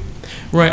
I guess the way I would break that down would be a mix between community and business. So just from a community standpoint, I think the benefit is certainly making people in our community aware of what we're doing and what they have access to, even not as a business owner themselves. So this morning, we awarded about $20,000 in scholarships to local students through some of our scholarship programs. And believe it or not, you would think it would be easy to give away that scholarship money, but it's hard to get people to apply. So we want people to understand that our local students have access to those funds, not only for college, but for continuing education in other ways. And I believe over the course of its lifespan, we've given away over $250,000 in scholarships to local students. We also have leadership programs that could apply to both local businesses, but perhaps the town itself. We've had a number of professionals and representatives go through our leadership programs, all the way from Leadership Duchess for mid-level company managers to executive leadership. We have youth leadership program where youth from all sorts of areas in the county formulate a business, they come to our events, they pitch that business, they sell stock, they do a fundraiser, and it's great leadership and career building skills for these youth. And we also have a workforce development program, so we try and act as a liaison between the business community and people who are looking for employment. We do 2 job fairs a year, and we actually worked something out with the county for our last job fair where we had free busing from the county business line, or from the county bus lines to those job fairs to try and facilitate people who are looking for work to be able to come and participate in that job fair. That would be important to know. That would be very great. Yeah, we're planning to do another one in October, it seems like. So if there's some way that we could work together in that regard, certainly open to having that conversation. And then, as you mentioned with committees and advocacy, we're always keeping privy to changing legislation, whether that be state, federal, local government. Right. We want to make sure that not only residents but businesses have all the information that they need. Certainly during the pandemic, we acted as an advocate and continue to do so for many businesses that have questions on changing legislation, whether that be good or bad. If there's something that's coming down the pipeline that is going to impact business in a positive way, we want to make sure that that is seen through and that all the issues are reviewed, and that also applies to negative issues as well. I was very impressed with the activity of the chamber during the pandemic and all the different information you're constantly pumping out that was vital to the business community to seek funds to do what they needed to do to stay alive and going. It was a gallant effort. I witnessed that. There's no Think Duchess Alliance for Business. What can you tell about that? Yeah, so the Think Duchess Alliance for Business is actually one of our partners in a sense. So I would say there's a trifecta between the Dutchess County Regional Chamber of Commerce, the Think Duchess Alliance for Business, and Dutchess Tourism. So we all act in the greater interest of the county and working together. So Think Duchess Alliance for Business works to attract business from outside of the county into Dutchess County. We work to then integrate businesses into the local business community, and of course Dutchess Tourism works that further would be into the EDAC, which I'm on with Dutchess right. Alliance, and it's very valuable on attracting and expanding businesses, no doubt. Yeah. Right, and, I think just a few other closing remarks and other things to be aware of. As a member, we offer the New York State compliant sexual harassment training. I'm not sure if the town goes to an outside organization for that or pays for it. That would be included in your membership, so I imagine that could offset some costs if you're going to a third party to try and get that training in-house. And then we also, just for general kind of community purposes, during election seasons, we do invite the community to attend our contact breakfast. We hold forums for senatorial seats, for congressional seats, because we want people to be aware of the issues. They're not debates, they are forums. Questions are posed, and people from the community have the opportunity to come in and ask questions and understand the issues that are happening in the community. And then just from another business standpoint, just for example, we're also advocates for your businesses here in the community. For example, I had a business that was in, I want to say it was the town of Poughkeepsie, who had an issue with the State Liquor Authority, where the State Liquor Authority actually had made a mistake on their application, and then because of that it was revoked. It wasn't even their fault, and they contacted us, and we were able to put them in contact with a local assembly person who was able to kind of, made a senator, who was able to resolve that for them. So some of these issues that people may be coming to you for, we may be even able to streamline that for you as well. So I think who makes that determination? Well, if a member comes to us, or if you come to us with something that, you think that might be a business issue that... No. Let's go back where you said congressional things, et cetera, et cetera. Explain that a little more in detail. Are you talking about the issue that was resolved or the forums? The forums or whatever, how you have it set up. So you do this for Congress, governor, or who do you do it for? What type of positions?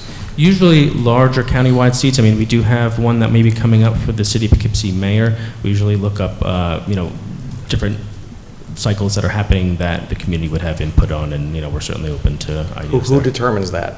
Usually our events department. Excuse me? Our events department. Your events department? Yeah. And how many people are involved in that? The events department specifically? Yep. Yeah, we have an events department of about 4. About 4 people. And our staff totals 25. So this year you'll be looking to do like the county executive race, those big races like that? Correct. And next year you State would do Senate. State Senate next year, et cetera? Exactly. Yep. Okay. All right. They're always interested. I go to them. Any other questions? I'll wait for that discussion. All right. No, Thank you, I sir. appreciate your time. Thank you for coming. Thank you. Thanks. Thank you, Josh. All right. So now on to discussion. Somebody wanted me to move number 21 ahead of number 1, so it'll be a little more of a wait. Number 21 is what, the veterans, right? Yep. Go ahead there, Brian. Start it. Well, Mr. Gaba can chime in with me. We worked, how did this Veterans Advisory Committee start? I just want to remind everyone who's listening in here, when the discussion or the rumor was coming down from Washington that veterans hospitals, et cetera, in Castle Point might be closed down for budgetary purposes, consolidation, whatever the issue, it sent chills through the veterans community, and we were all scrambling for information and just trying to find out what was going on so we could help, be of some service in the information flow to veterans. I asked the question, where's our Veterans Committee? And we had none. And I said, how could that be, since we are the host of Castle Point, town host? And so with that, with the full support of the board, we did create the initial steps to create an ad hoc, I would say, Veterans Committee.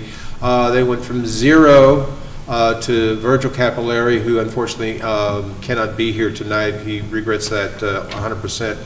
But he heads it up, and he has, with his expertise and his connections, he's helped to formulate this committee.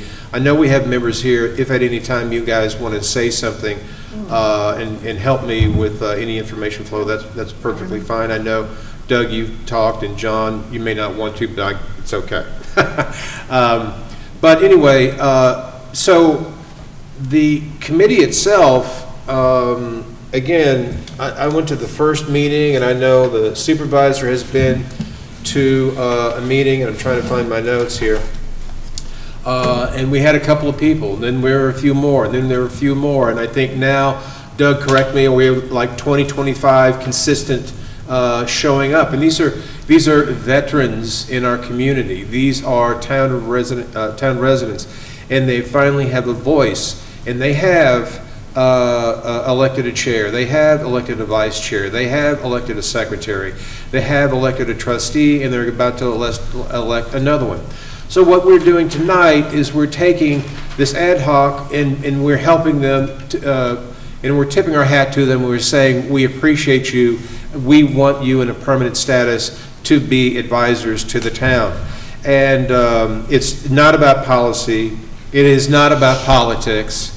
It is not about being a social organization. It is about veterans being given a voice in the town of Fishkill. They will come up with recommendations which we want to hear. They will work with us in holidays. They will work ways to be more involved in helping to preserve the military history of this town. And I can't say anything more other than it's time, and I'm happy that we are doing it. John? I'm fine. Carl? Louise? Later? I'm ready. You ready? Yeah. Go for it. So just to clarify, veterans have always had a voice in this town since myself and the supervisor have been on this board. I'm not sure how it was in the past. I know the supervisor has been very active in making sure that we've had ceremonies that the past board has not had, and done numerous sign dedications to the roads. He can probably tell you all of them more than I can. But before I explain why I think we do not need to form a formal Veterans Advisory Committee, I want to say that my remarks have nothing to do with the love and appreciation I have for our veterans in our town and everywhere. I asked to have this discussion about keeping the Veteran Committee informal. Instead, Councilmember Rye changed that into a formal Veterans Advisory Committee, or a board. I'm not sure which title it should be. Committee. It appears to be a future bullet point in his political palm card instead of something necessary. And there is also a resolution that Mr. Gaba created. I resent that remark. I'm not done speaking. You can speak at the end. And there is also a resolution that Mr. Gaba created all before we even discussed the matter, which I believe is contrary to our rules regarding meetings and establishing how things will be done. It should be a discussion first, and then at the next meeting, there should be a resolution beforehand. The resolution, if it goes forward, needs to be modified or tabled because there are numerous corrections that need to be made. When the supervisor allowed the informal veteran committee to be established, I believed it was going to be an outlet for Fishkill veterans to meet each other and exchange information, nothing more than networking and exchanging information.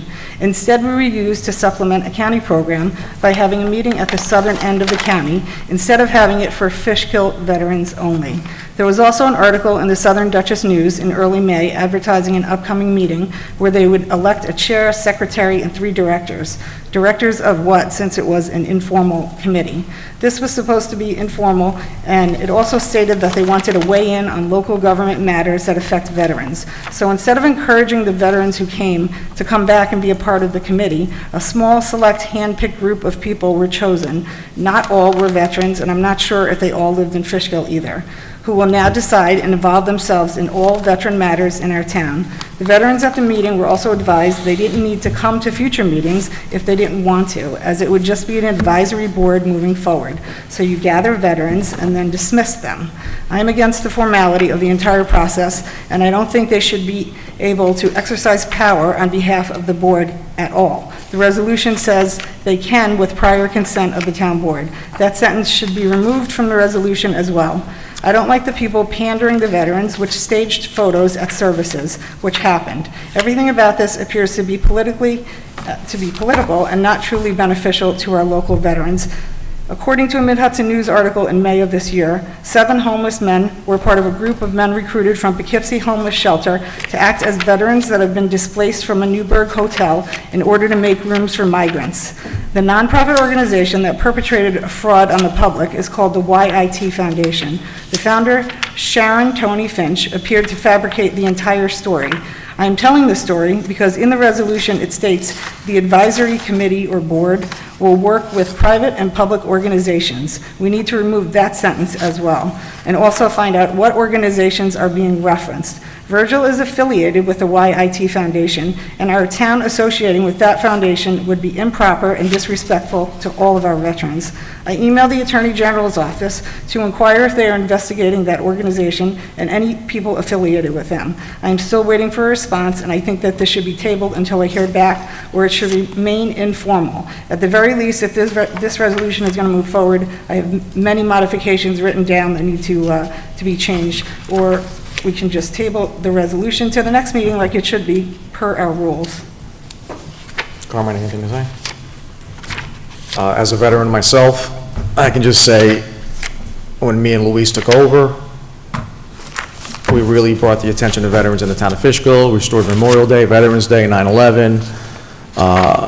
During COVID, we walked over to the Fishkill Rural Cemetery, and we honored on camera Corporal Smith, who was killed in a tank, mine hit his tank, and he was killed immediately.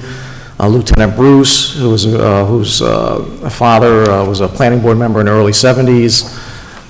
We dedicated for Smith, Baxtertown Road, Osborne Hill Road, after Mr. Garlow. He's interred in Arlington Cemetery.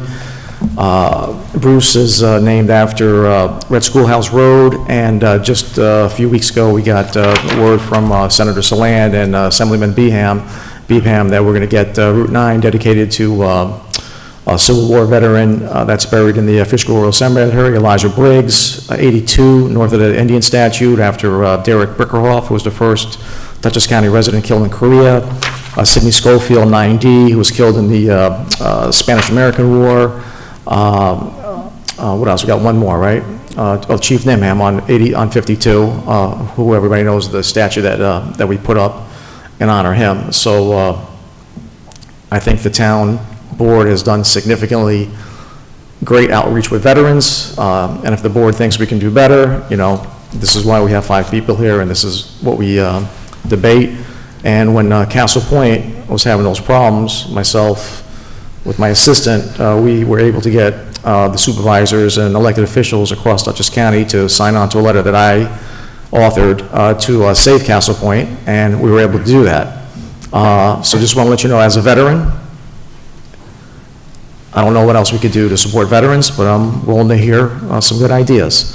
So we'll move forward to that. I would ask that we just table the resolution, because I have a lot of things that need to be. We can make some corrections on that when we get to it. Go on. If it's okay with the board, I am going to say yes to the committee. But there's some things in there that I think we could do a little bit better with the wording. I asked if we can maybe just table the couple things to listen to Councilwoman Daniele's concerns.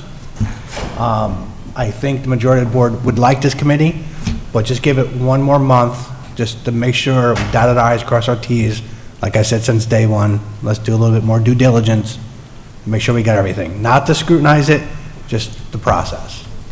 When we get to that, we'll ask for me to table it. We'll table it, and of course, I forgot Councilwoman Daniele with her banner program. So Thank you. these were things that weren't done in the past. No one thought about doing them, and we did it. And I couldn't have done it without Louise, so I appreciate it, Louise. Thank you. Thank you, Norman. All right. You know, we were on the phone with Mr. Gaba here in creating this, and you had sent an email to us with you had made a comment on it, and you asked for one tweak at the time. No other tweaks came from anybody else. And the issue is that where did the wording primarily for this document come from? You developed this from? The resolution has only 4 sentences. I drafted that. The rules portion was taken chiefly from East Fishkill's, I believe, Veterans Committee, and then there were some tweaks to that because East Fishkill is in Fishkill. So language was changed to be a little bit more clear. It's conforming to Chapter 6 of your code. They can't hear. They said they can't hear you. Yeah. Language in the draft received from East Fishkill was changed to comply with Chapter 6 of the Town of Fishkill Code. Okay. So Supervisor, for myself, there were no tweaks because I didn't think there should have been a resolution because it wasn't properly put on the agenda. So All I'd right, appreciate. So I'll table that when we get to it. Yeah. All right, thank you. Next up would be discussion of resolution to accept the resignation of Town Justice Robert Ahamba. Anybody, everybody okay with that? Yeah, we wish him good luck. Wish him good in luck. his retirement.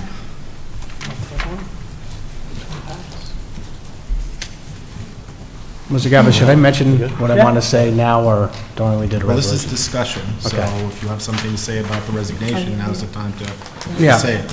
I just wanted to make sure I had the proper wording here. And I apologize, I don't have my glasses. Want me to read it? No. Thank you. Thank you. Really good, right? Much better. This is what happens when you get in your 50s. I just want to disclose to everybody that Raymond Raish, that's in front of us tonight, Mr. Raish is representing me in a real estate matter at this time, and to state that his representation of myself in the real estate matter will not influence my decision regarding appointment of an interim justice court judge, and that I could be fair and impartial on my decisions. So I just wanted to disclose to everybody that Mr. Raymond Raish has currently doing a real estate deal with me. So I just want to be upfront and everybody understands. Yes. Transparent. Yes. Can I just ask Mr. Gaba if that's, his disclosure, is that Yes, solid? I've reviewed your ethics code, and that disclosure satisfies requirements to allow him to participate in the appointment of Mr. Raish if he's so inclined. Okay, thank you, Carmine. Yeah. All right, so discussion of resolution to appoint Raymond Raish as interim town justice. Any comments? Louise? I don't know where you are, Ray. Can we He's go right back? here. Can we- Come to the podium. Yeah, come forward. Can't see him behind the podium. Introduce yourself to the citizens of Fishkill. Oh, well, yeah, let him go first. You go Yeah. first, Ray. Good evening, Supervisor Albra, Councilmember Daniele, Councilmember Istvan, Councilmember Forming, Councilmember Rye, and Madam Clerk. For those who don't know me, my name is Raymond Raish, and this evening the board is considering my appointment as Fishkill Town Justice. I hope to be assuming that office on August 1st, 2023, the effective resignation date of the Honorable Robert J. Rahemba. I would like to take this opportunity to recognize the many contributions Judge Rahemba made to the Fishkill community. Judge Rahemba first became an attorney in 1973 and has been a pillar of this legal community for the past 50 years. Over the past 12 years, he has served as Fishkill Town Justice and always administered the law in a fair and just manner. Judge Rahemba, on behalf of myself and the residents of Fishkill, I would like to thank you for all that you've done for our town to make it a better place to live. I wish you nothing but the best on your upcoming retirement and from the judicial system. As for me, I've already supplied this board with my qualifications, which I believe demonstrate that I have experience suitable, worthy to be considered for the upcoming appointment. Just to recap, I'm a lifelong Dutchess County resident. I've always been an active member in our community. I've lived in Fishkill for the past 8 years with my wife, Tara, and our 3 children who are here tonight. I went and graduated from Royce C. Ketchum High School, Dutchess Community College, Marist College, and if we had a law school in Dutchess County, I probably would have went there too. But I did receive my law degree from Seton Hall School of Law, and I've been practicing an attorney since 1999. Over that period, I've appeared in hundreds and countless cases in federal, state, and local courts. Approximately 90 years ago is when my family first came to Fishkill, when my paternal grandfather moved here from White Plains with his wife and my father, Henry L. Raish Jr. Try not to get emotional. My maternal grandfather, an Italian immigrant, moved here in Fishkill in the 1950s with his wife and my mother. My parents met, was married at St. Mary's in Fishkill. Both my grandfathers were businessmen who owned restaurants here in Fishkill, and my father not only worked as an educator in the Wappinger Central School District and taught at Fishkill Elementary, but he also served as a lieutenant in the U.S. Army. On a very personal note, and I'm going to break formalities, I want to thank Louise and Carmine, especially Louise, for all the work you did in honoring our veterans with the Hometown Hero banners. Thank you. I want to thank both of you for having my father's Hometown Hero prominently displayed right across from Town Hall. My little one, Vivian, pointed it out when we were pulling in. Very good. Yeah, so, sorry. It's always been a lifelong dream of mine to become a member of the judiciary and to serve the people of my town in that capacity. I sincerely thank the board members for their consideration in appointing me as acting town justice. Thank you. Any questions? No, I just want to say something. So Ray, I'm sorry you weren't able to attend last meeting's Hometown Hero presentation. I just want to say that the board and the residents appreciate your father, Henry Raish's service to our country and community. He was Lieutenant First Class, U.S. Army, Cuban Missile Crisis, and he was a great storyteller also and a great person, and he's missed by a lot of people, myself including. And yeah, I put that one right there so you could see it every day when you come to town hall, right? Yeah. I miss him greatly. So. Yeah, no, I did a banner. Yeah. I just have 2 remarks to say. So one is just, so know that coming on board for town employees, including the court, Saturday is not a work day.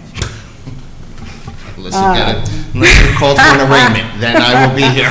No, I'm talking in the past, you know what I'm talking about. Also, just make sure when the police call you for arraignments, please go out to them in the past. It's been an issue, and I know you'll be diligent at doing them. Good luck. Thank you very much. Yep. Carl? I'm good. John? Nope. Brian? I've gotten to know you more recently than I've known you in the past. I know you're a man of immense character and very ethical, and it's going to be great to see you serving the town once again. Okay, so I don't want you to wait an hour when we vote on this, so why don't we just get a picture of you, and if your wife... Thank you. He doesn't want his family. Don't you fam? Come on, get him. As long as it doesn't go on social media. Well, it's on TV. Okay. It's on TV. They're already on TV. It's on TV. Too late. I want to take a picture.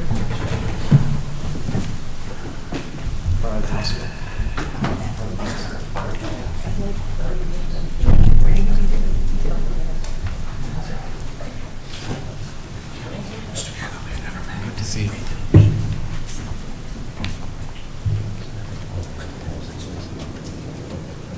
We can't make sense. No, you should table it and then get it right. You're going to get it.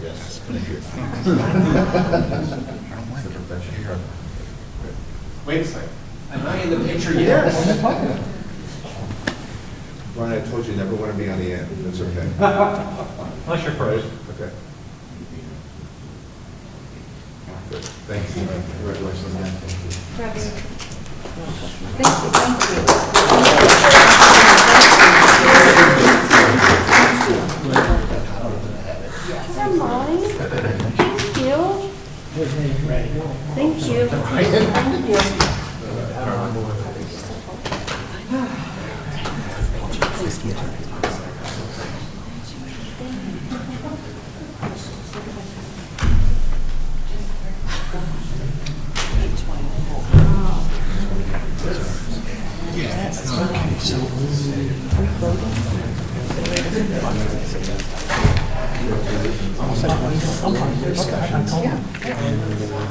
Thank you, sir. See ya.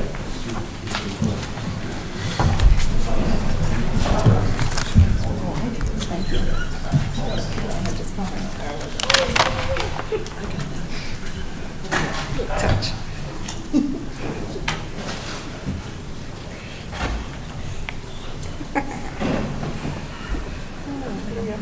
Why couldn't I say train? Why couldn't I say train? All right, next up is the discussion of the proposed extension of tax exemption agreement for Horizons at Dogwood Lane LLC. You're going to, I think it's best to table it to next month and see if you can work out some of those issues. You know what? Well, we still should talk about it a little bit. I agree. Let's talk about it. Let's ask the attorney. Yeah, because I'm not going 40 even if they take.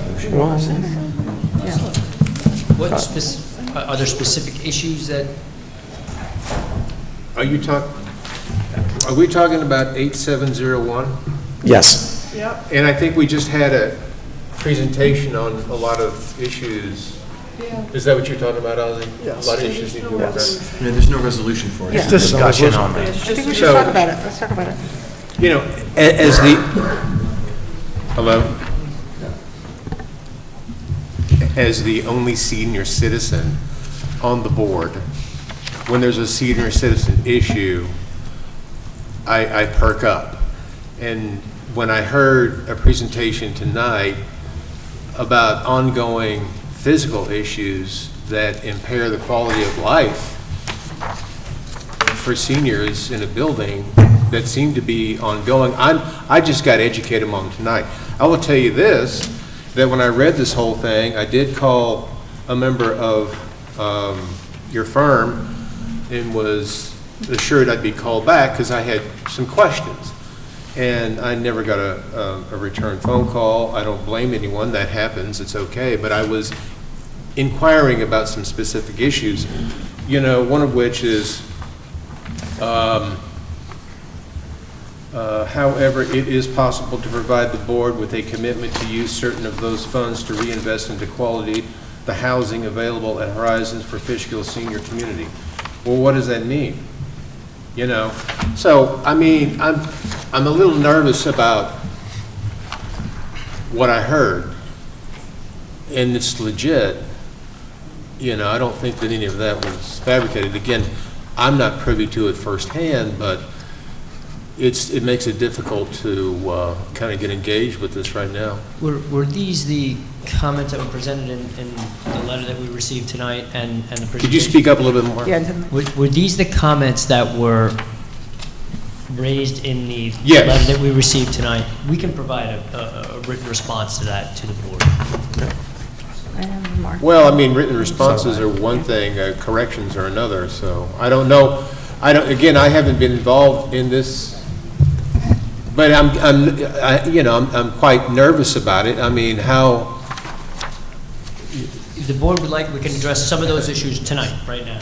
So, Councilman, I fully understand what you're saying. We're happy to table this.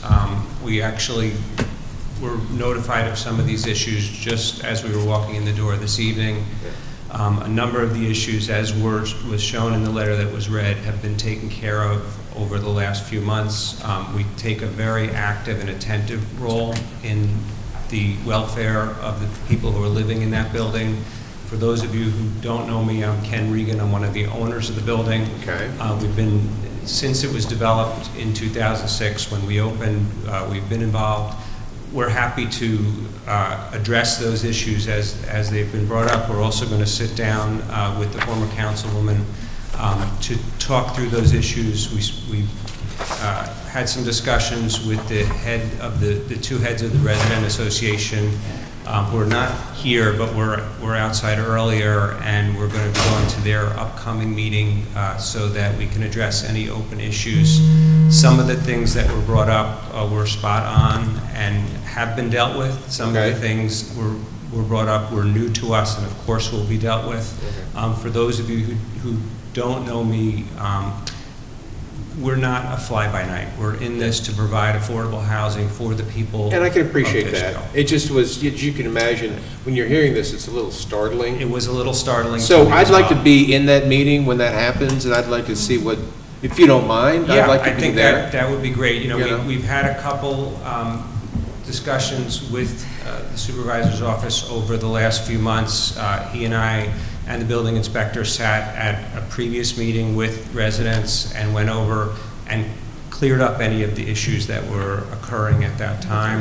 The things that have been brought up in the most recent letter, as you'll see from that letter, there's a number of places in there where it says, yes, they've handled the issues that were brought up. We're not looking to ignore this. We are asking for your action and understand that that's a serious and long-term decision that you're making, and if we need to do this next month after those meetings occur, that's absolutely no problem. Yeah, let's do that. Sure. John, go first. Do you have a copy of? I did receive a copy of it this evening. Thank you. It was, I've been in this facility a long time ago. It was some sort of community meeting that was going on there. I'm somewhat familiar with it, but I don't frequent it, so it would be good to be educated. No, and I think that we would welcome, any of the members that want to come to the next resident meeting. We were invited to that meeting by the two co-chairs of that resident association this evening, and I think that I would want to say that they're very happy with the current superintendent and the current manager there. We went through a little bit of a rough patch through the pandemic and had some staffing issues which have all been solved. So I think as you meet those people and see the value of what we're bringing to this community, what we're asking for in terms of the taxes is so that we are able to keep the building up at the standard that it's here. And listening to the discussion, you know, with respect, I don't necessarily agree with the tone of what was brought up, although I do agree with that we are providing a service to those residents here and that they pay rent, we should be giving them everything that they deserve under their leases, and that we will continue to do that through the years. Look forward to getting Mr. Regan, a couple questions for you. Sure. Do you self-manage? No, we manage through a company called Michael's Management. It is a affordable housing manager that manages for our company about 3,000 apartments. So although we're not self-managing, we're actively involved in it. And to the extent that some of those things came up, like the handicap accessibility doorways that we put in, that was because we were on site making sure that's happening. Sure. So, do they have a budget for the year that they have to work off of, the management company? Do they hire landscapers that come in? So they hire contractors to do certain items in their... Do you do stuff in-house? Do you like the landscaping? Some of the landscaping is done in-house, and some of it is... Do you know a couple examples what's done in-house? Like, for example, like trimming trees, trimming shrubs, mulching the beds, edging them? Typically, that's done by a landscaper. Yeah, typically? Or Yeah. do you have a contract with them? Yes. Okay, because that's important, because part of maintenance, and your attorney here, him and I worked on a board together at another complex, as he was a board member and I was the landscaper. We have a contract that gives you certain things you need to do, and you accomplish those and you get paid. If you only have certain things done and you're trying to do it in-house and your staffing is low and you can't fit those voids, that's what happens when things fall apart. So if you hire a professional company to do certain things, you'll get a better quality and also happy residents. Same thing with snow removal. I drove by your site. It wasn't plowed several times. Yeah, that's a contracted Yeah, and that's service as well. That's make sure that your vendor is a good vendor that can actually give you service. Mr. Regan, why I tell you this, because my mom lived there.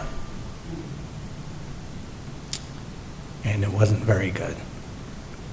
Okay? So please, I'm just letting you know, I have firsthand experience there.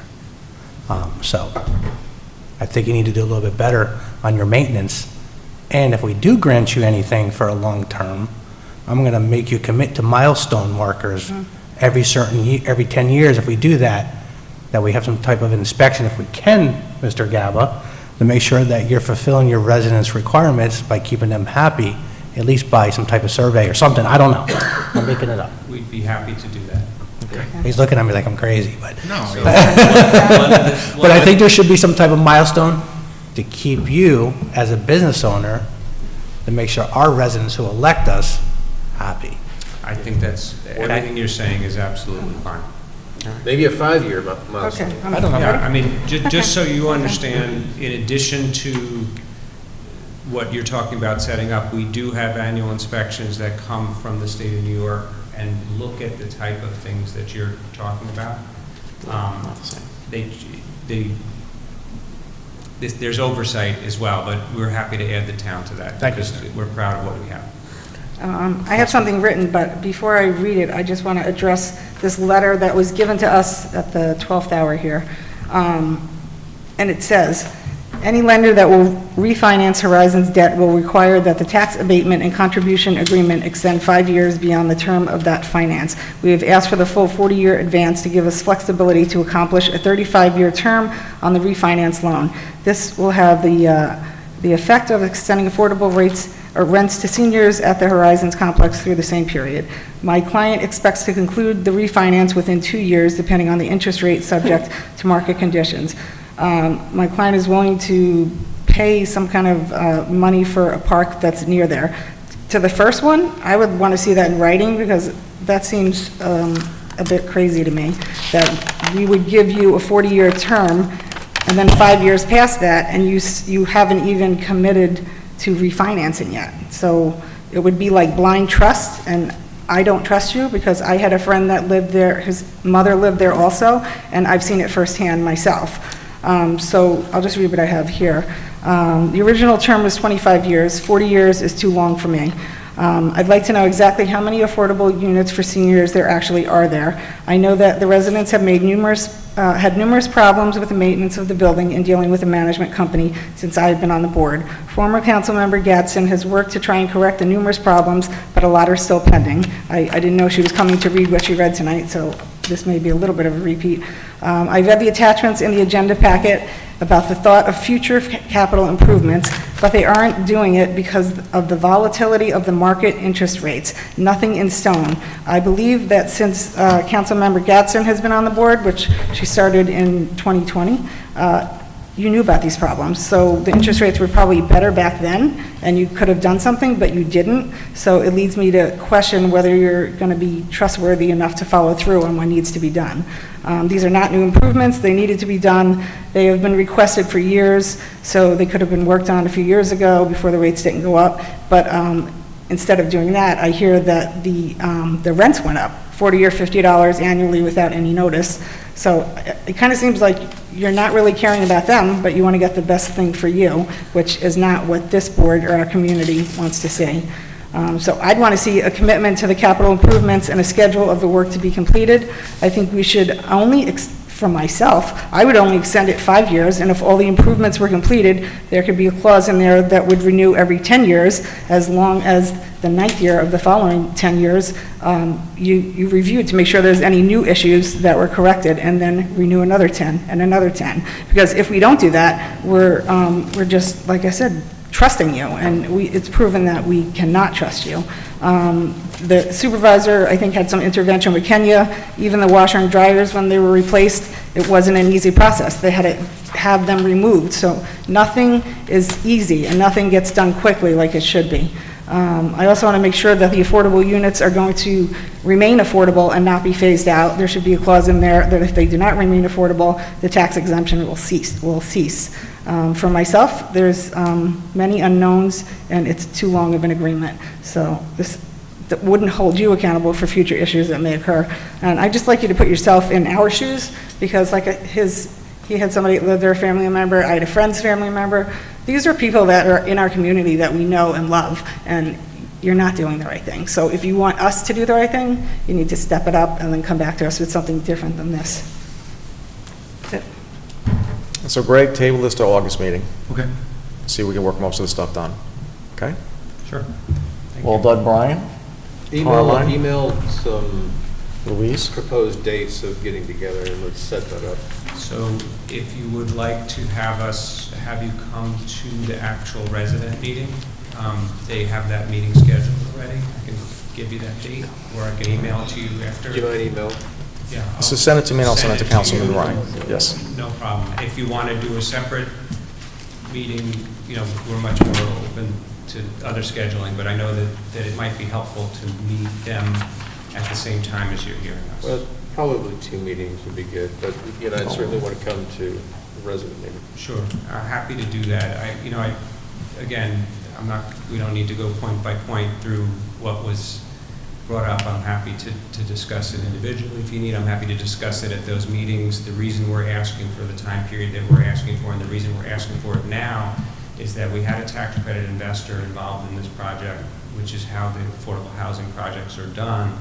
That tax credit investor did not leave until recently, and we could not do any refinancing while they were there. And it was a rule of the tax credit process that we had. It's not like we decided, we're going to wait till interest rates do this and then come to you for something that is a little uncertain. It would make my life much, much easier had the interest rates stayed where they were. We could turn around, make the commitment to you that as soon as we have this approval, we're going to put our applications in for funding.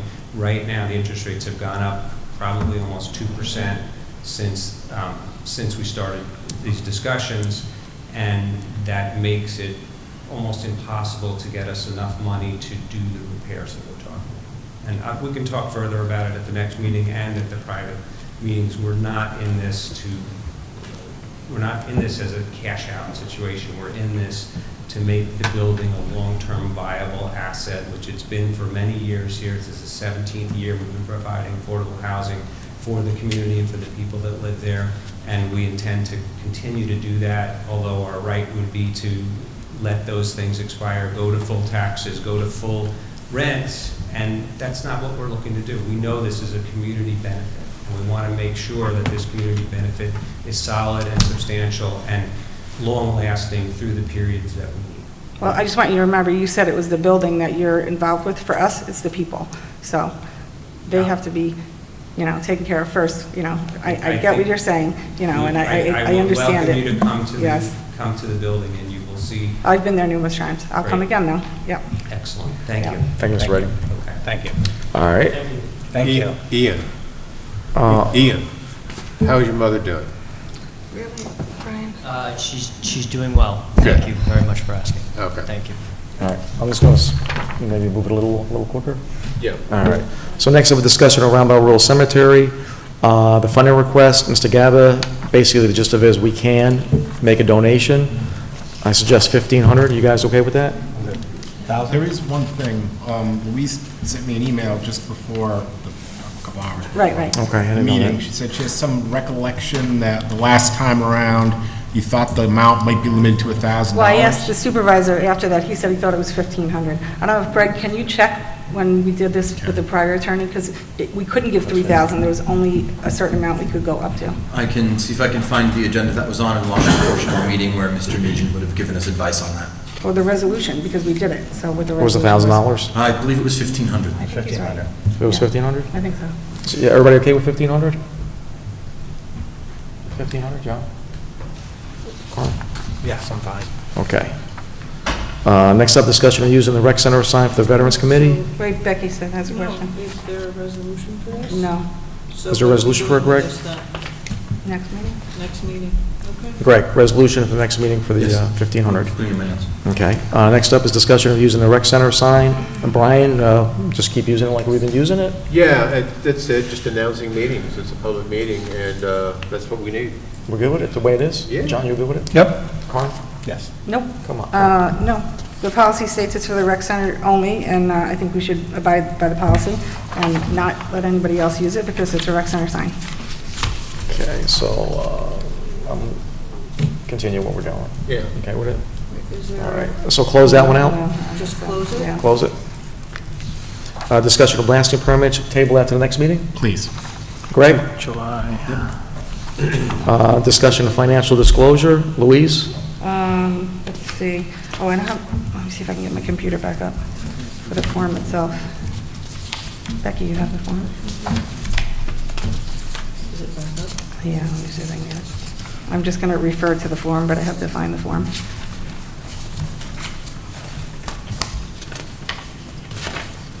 Unless you have the form. Do you have it? All right, I'll just read what I had. So for the financial disclosure, under the business positions, Mr. Gaba, can we include positions in business associations, including the Chamber of Commerce committees and boards of trustees of historical societies and things like that? Well, you can draft it however you want. I'm not sure exactly where you're referring to. Why is that important? Oh, it's very important. I'll explain it later at the end of the meeting. So far, I don't agree. About number 2 on the draft form. You see, I don't have the Yeah, page. you don't have Yeah, it. wait, hold on, I'll try and find it. Let's see. Yeah, what's that? The first page says personal information, then the second one down is business positions. Yeah, under business positions, right. And what is it you want to add? I want to make sure that we include positions in business associations, including the Chamber of Commerce committees that people are on. Business associations. But I don't agree to it. I just want to understand what she's saying. We're not voting on it. And also, if you're on any trustees of any historical societies, just any trustees of any historical societies, just to clarify any transparency issues up front. Okay. Also, I want to know if we can change the wording of home address to legal residence. I'm so sorry, Louise. Where are you? Just the part, I think I don't have the paper in front Oh, of me. on page 1, the Right. third line down? Yep, home And you want address. that legal address? I wanted to say legal residence. Legal residence. And also, can we add a line that says, council members' employment and company, the name and title where they work? Say that again? Their employment, place of employment, and the company name and title of whatever work they do. Could you send an email with that? Sure, yeah. I Did can you do that. draft this with him to begin with? Did you draft this to begin with? No. he No, gave it to no, I us. provided this from another municipality's code provision and a copy. If I did, it would have had it in there already. I'm looking for something here. Is that it? Yep, that's it, thanks. Anybody other suggestions? What's that? Any suggestions? I have none. I want to see this in writing before I agree to it. Okay, this is not for a No, vote. it's just discussion. No, you're going to need a local law Right. to amend your ethics code to require, and then the form is just a form. You could probably do it in two separate ones, the local law being requirement and then this by resolution. How many pages are we at right now with this? 3? Very 2? simple. 3 pages, no, 2 pages plus definitions for the disclosure. That's enough. And that's spaced pretty broadly.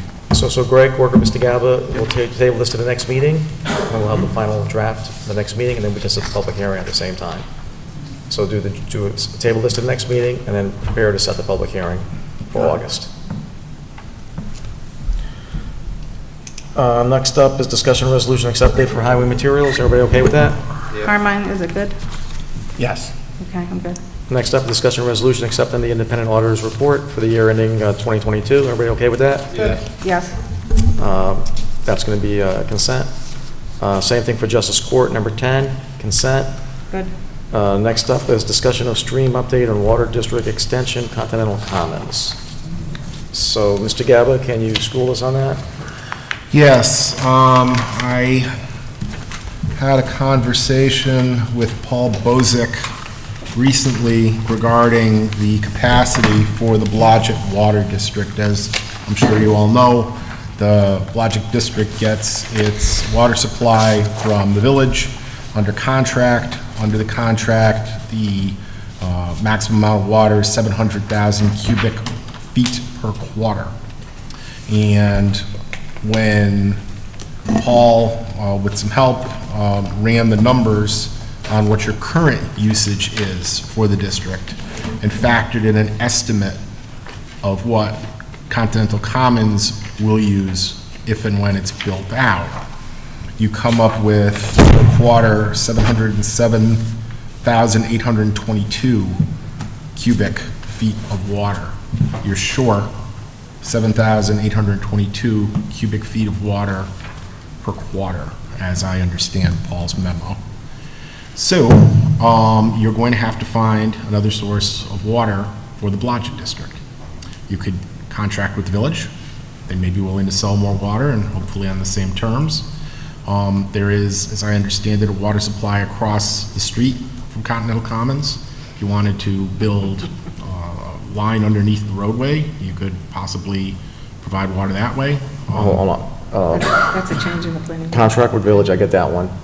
So the Snook Well field is literally from here to the end of the partition over here. But that's not in the same water district. Well, you'd have to have They'd have to change the whole plan. inter-district agreement in order to do it. You couldn't just go and do it. So we could do an intermunicipal agreement. Inter-district, but yes. I apologize. Inter-district agreement to give him water from another district? Yeah. We can do that. Yeah. So we can make him take the water from a different well source. Well, I suppose ultimately it depends on how you structure it, but yes, you could. I mean, his property is separate and apart. It's not contiguous with the rest of the Blodgett district. So you could say this portion of the district, we're going to provide water from here. And who would be You don't have to responsible? mix your water and provide it all as one. Who would be responsible for the connections to that district? Well, the district would be. So we would have to pay for the piping to Yes. bring the water back to him? Okay. The district would. The district, that's not going to happen. So anyway, the point of it all is that you're going to want to speak with CPL and your engineers or project managers, pardon me, to come up with a decision as to how to provide the additional water that's needed. And you're going to need an estimate as to how much water that is. These are kind of rough and ready figures as far as that goes. you're going to want to come up with proposals, both from the village and, I would think, from providing the water from the Snook field, and then you're going to need to make a decision on how to go forward. All right, so basically there's two choices that you're saying. Contract That I with the- know of. I mean, there may be other ways. but Okay, those well, are- what you were saying is contract with the village to get more water capacity, and number two, allow him, create the out-of-district, is it, what did he say, what'd you say? Well, it would be an inter-district agreement between the two districts for water from Snook to go into Blodgett, just for this particular area, because as I say, it's not contiguous with the rest of the Blodgett district, and you'd have to come up with however many gallons you need to come up with for it. Now, has anybody ever did a motion to renew and re-argue based on newly discovered evidence to go back to court with this? Has it happened? No, it has not. The issue there is that the petition to extend the district is going to be determined on the facts as they were at the time the town board decided the petition. And at the time the town board decided the petition, there was capacity. There was sufficient water. I don't know if that's true, but there was a second page to that, yeah. Well, according to the memo here, there was. So which year are you talking about? 2017 through Okay. 2019, the total usage was 621,439 cubic feet per quarter. So the day they file a petition is the day that they go by the capacity, 2017? Well, that would be one consideration. The other would be the day that you decided the petition. So 2019 would be, you had plenty of water. But nothing was decided in 2019. Even in 2020, you had water. Mr. Gaba, if you're looking at that memo from 2019, April 29, 2019, the last page of it, number 4, says we are unfamiliar. I'm looking at the June 15, 2023 memo from Paul Bozick. Oh, okay, I'm looking at the one before that where they actually were told in 2019, where you were saying that he said he had enough capacity, meaning Mr. Andrews or our prior town engineer. That's wrong. The 4th thing says we are unfamiliar with the current town and village contracts and capacities. We would like to receive copies of those documents and confirm the available flows under those agreements. So it wasn't truly established that there was any. Well, map plan and report said it was, and the resolutions adopted by the board said there was sufficient capacity. So that's what the court would look at. You can't go back to the court now and say, well, wait a minute, it turns out that other people are using more water, so there isn't enough water for these people now who we denied, as the court found wrongly. I mean, I'm not saying it was, but that's what the court found. So they can't, we can't expand the district for them. It's too bad, the water's gone to somebody else. That's just not gonna fly. Well, apparently it wasn't wrong because we're here having this conversation about how to get water, so. So what happens to people that are in the district and there's no water? So in that district, the planning board before them has a self-storage facility going up in that same area, in the Blodgett Water District. But what if there's no water? They still get it automatically since they're in the district? This board is the managers of all of the water districts. And if you do not have sufficient capacity to provide for properties being developed in the water districts, the proper action to take is to impose a moratorium on development, not allow development to go forward until you get more water capacity, and to, in good faith, undertake to get more water capacity, whether by contract or by improvements. And you don't allow additional properties to hook in until you have sufficient capacity to serve them. Everybody who's in the district has a right to water capacity. Unless You there's have a an moratorium. obligation to get it. If you can't provide it, you impose a moratorium and stop the demand for water from exceeding what you have to give. Okay. Is that moratorium with a project that's already in process? I mean, It is would that apply to the- everybody. You can't give them what you don't have. If Okay. there's All right. not sufficient water capacity, even if they've come to the very point of approval, there's no water to give them, you have to, Got it. you know, they can't turn on the tap and nothing comes out. A moratorium's the proper activity to. So back to this legal question, the motion to renew, re-argue. Has that never happened No, it's never happened. for a water issue like this Oh, you mean ever in history? in New York State? I am not aware of any case in which that sort of thing would have happened, no. I mean, absent fraud or something like that, you really can't go back once a judgment's been entered and it's gone up on appeal and say, hey, we want to reopen this, we have new evidence. Which is why we should have appealed it to begin with.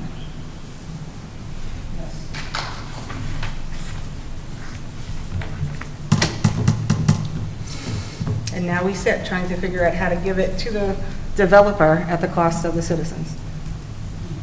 Thank you to the 3 board members who voted not to appeal. You know, an argument can be made, Louise, that the former town board made a big error, boo-boo, that cost this town a lot of money by not allowing that district to go into Continental Commons.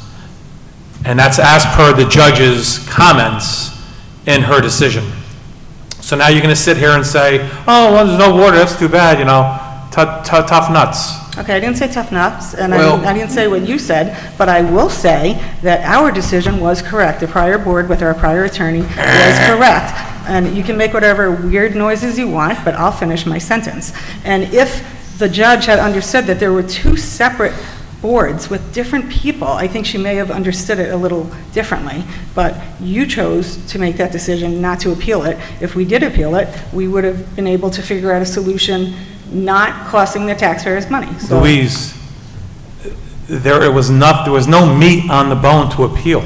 Well, if we had the right lawyer, there'd be She one meeting on criticized phone the to do former that. town Yeah. board about 6 times in that decision. Okay, if so you read it. I've read it numerous times, and I don't appreciate your comment like I didn't read it. The lawyer, the judge, like I said, did not understand there were 2 separate boards with different people on it. She actually thought that we were saying the same thing, and why would you say this when you did this part? So if you read it correctly, you would understand that the judge didn't really fully understand what was happening.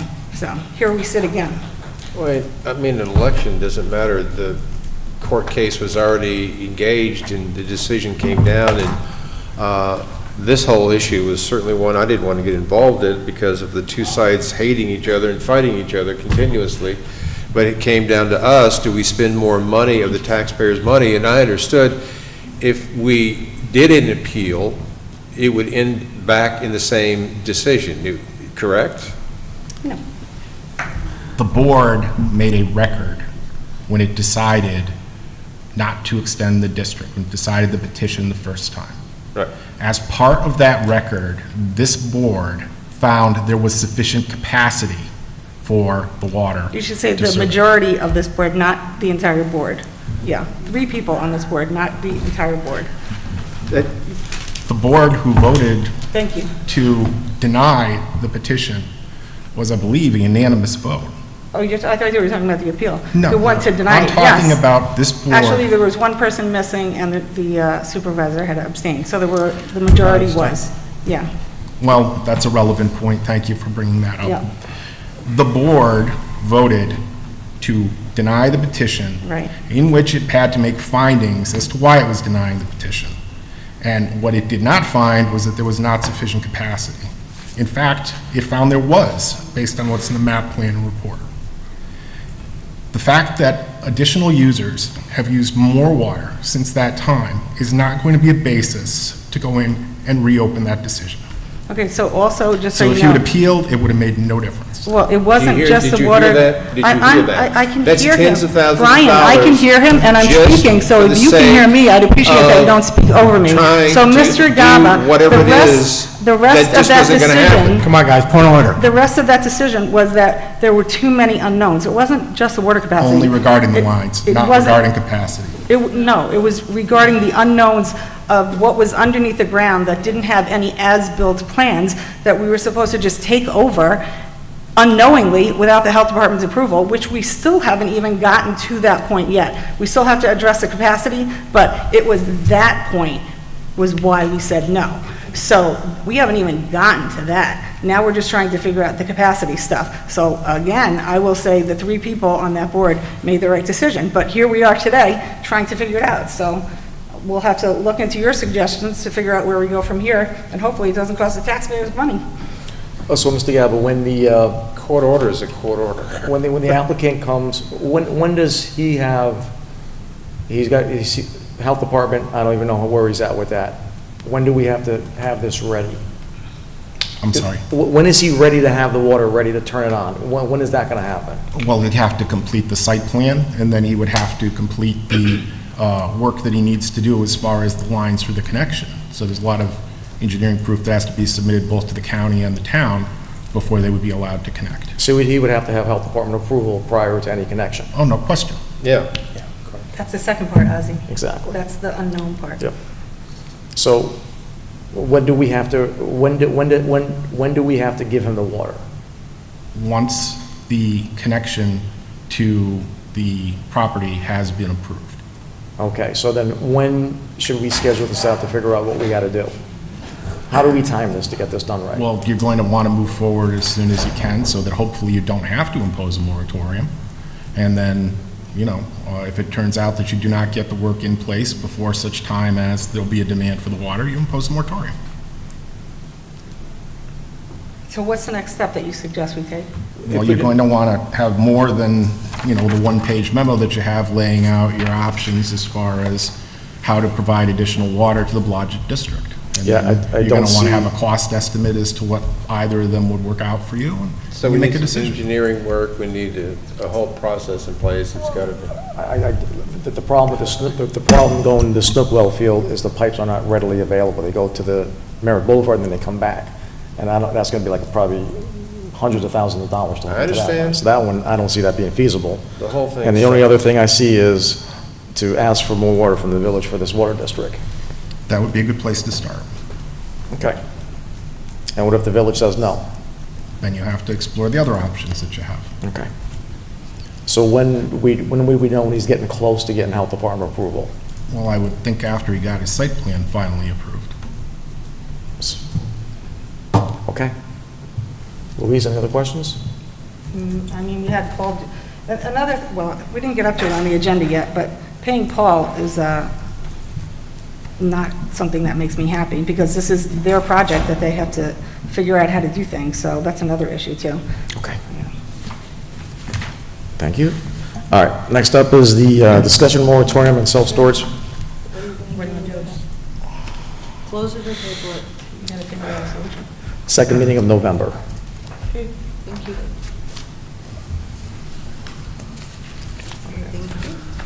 Next up, discussion moratorium and self-storage facility, development and application review.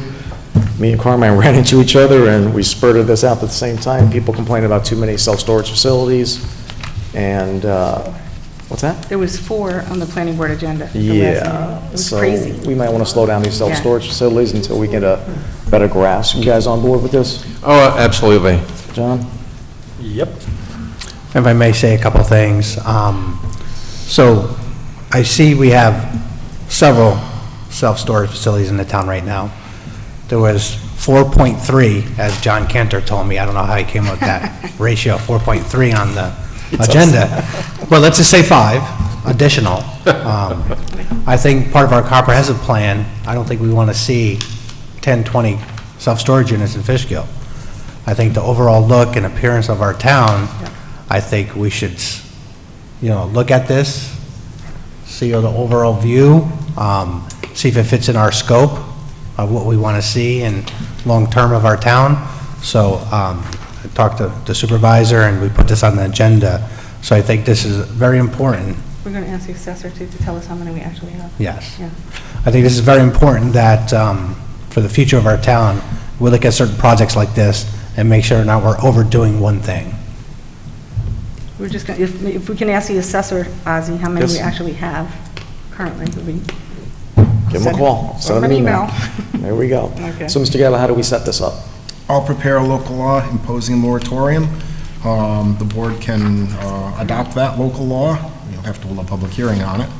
And you're going to want to figure out what it is you want to do in regard to self-storage units. You can amend the zoning, you're going to ban them from the town? What You can't ban them, right? No, probably not. So, but you're going to have to look into that. You can decide how you're going to proceed as far as looking into them after you enact the moratorium, but in enacting the moratorium, you're basically undertaking to look into rezoning or changing the bulk requirements or something in regard to these. You guys okay with talking to CPL about this? Are we talking? Okay. Just, I mean, I'd like to stop them, so whatever we can maybe we don't do. have enough water, I don't know. Who knows? Wait, what are you talking about, the storage units? Yeah, we're going to do the moratorium, I'm going to talk to CPL and we'll figure out how we write it up. Let's write it up. So Greg, work with Mr. Gaba to get this on the agenda for July. I'll send you an email tomorrow. We can follow up on all the items. So just to be clear, if everybody understands, if somebody's in the process or in the queue Yes. already, we'll grandfather them in so they can continue. We're not here to stop or try to, whoever's we don't want to, let them go through the process. So the 4.3 are good. So our moratorium, Mr. Gaba, we want to make sure that part of the wording that we say, that whoever's in front of the planning board, let them finish them up and continue, and then moving forth, we don't maybe look at. I said the word stop, and that was incorrect. Yeah. I'm thinking in terms of that as well, a moratorium, because we are the storage Are these usually center. 6-month, 12-month? Well, I would suggest you start with 6. You can put a provision in Extend. local law saying you can renew it by resolution for additional 6-month periods as necessary. In terms of any pending applications, you have to decide if you want it to be applications that have just been submitted to the planning board, applications that are, been processed to a certain point. How far do you Well, want let's to do go it, with that? anything that's before the planning board already with an application in, and give us a 6-month by resolution option. Could do that. All right, next up, Would you like to? next month. Next month, yeah. Thank you. Let's get this going. Yep. Next up is discussion of resolution to accept the resignation of police officer Daniel Sika. Any comments? Yes. Go on, Louise.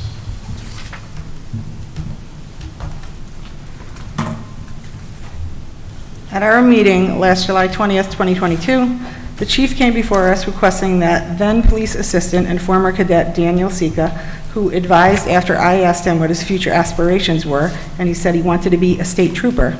The chief requested he go through the Ulster County Police Academy schooling and subsequent training, and that the town pay for that academy as well as his pay to attend it.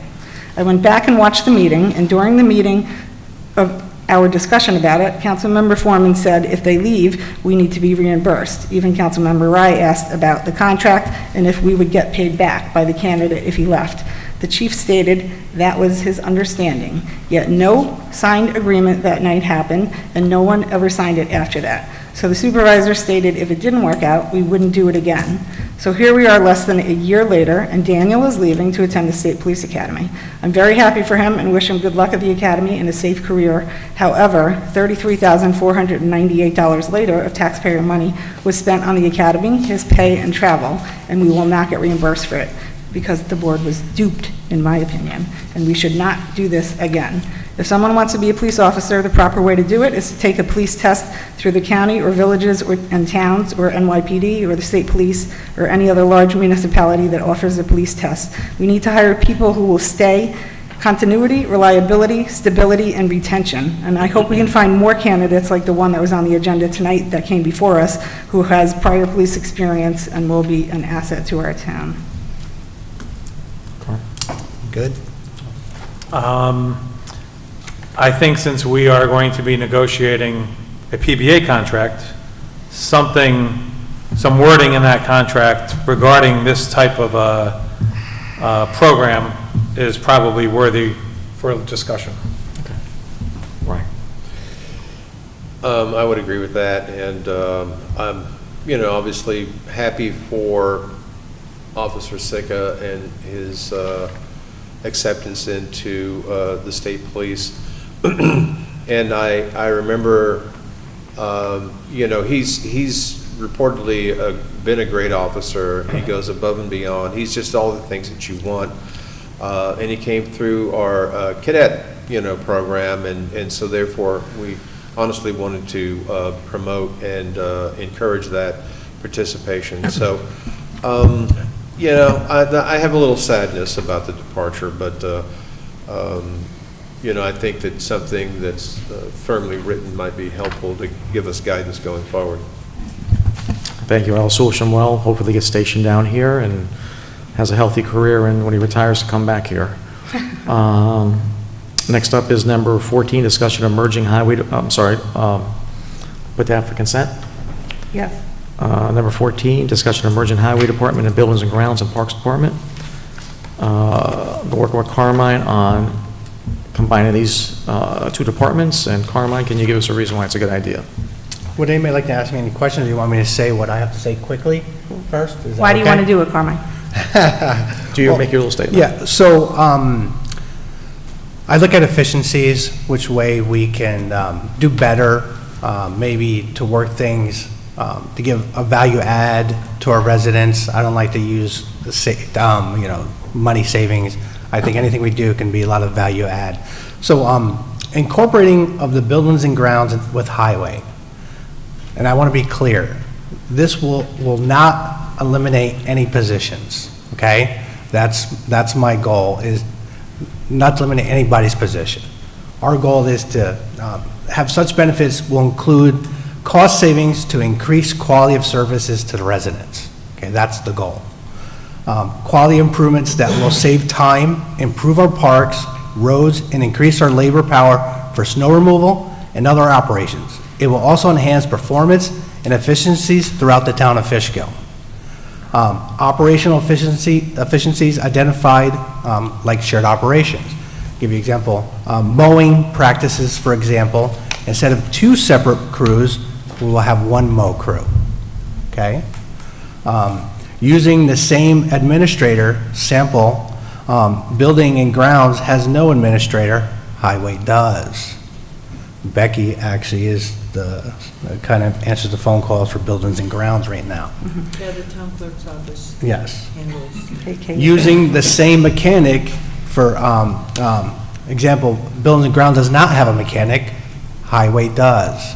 So if we can save maybe a little bit of time, monies, instead of outsourcing, when crews are supposed to be in the field working, we can have our mechanic actually work on the equipment. You know, to me, this is common sense production, how to make things work.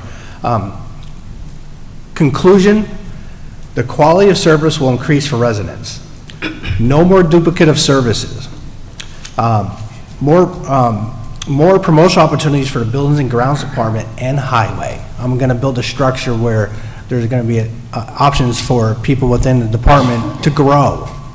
And I'll explain a little bit more in detail in July as we talk more about this.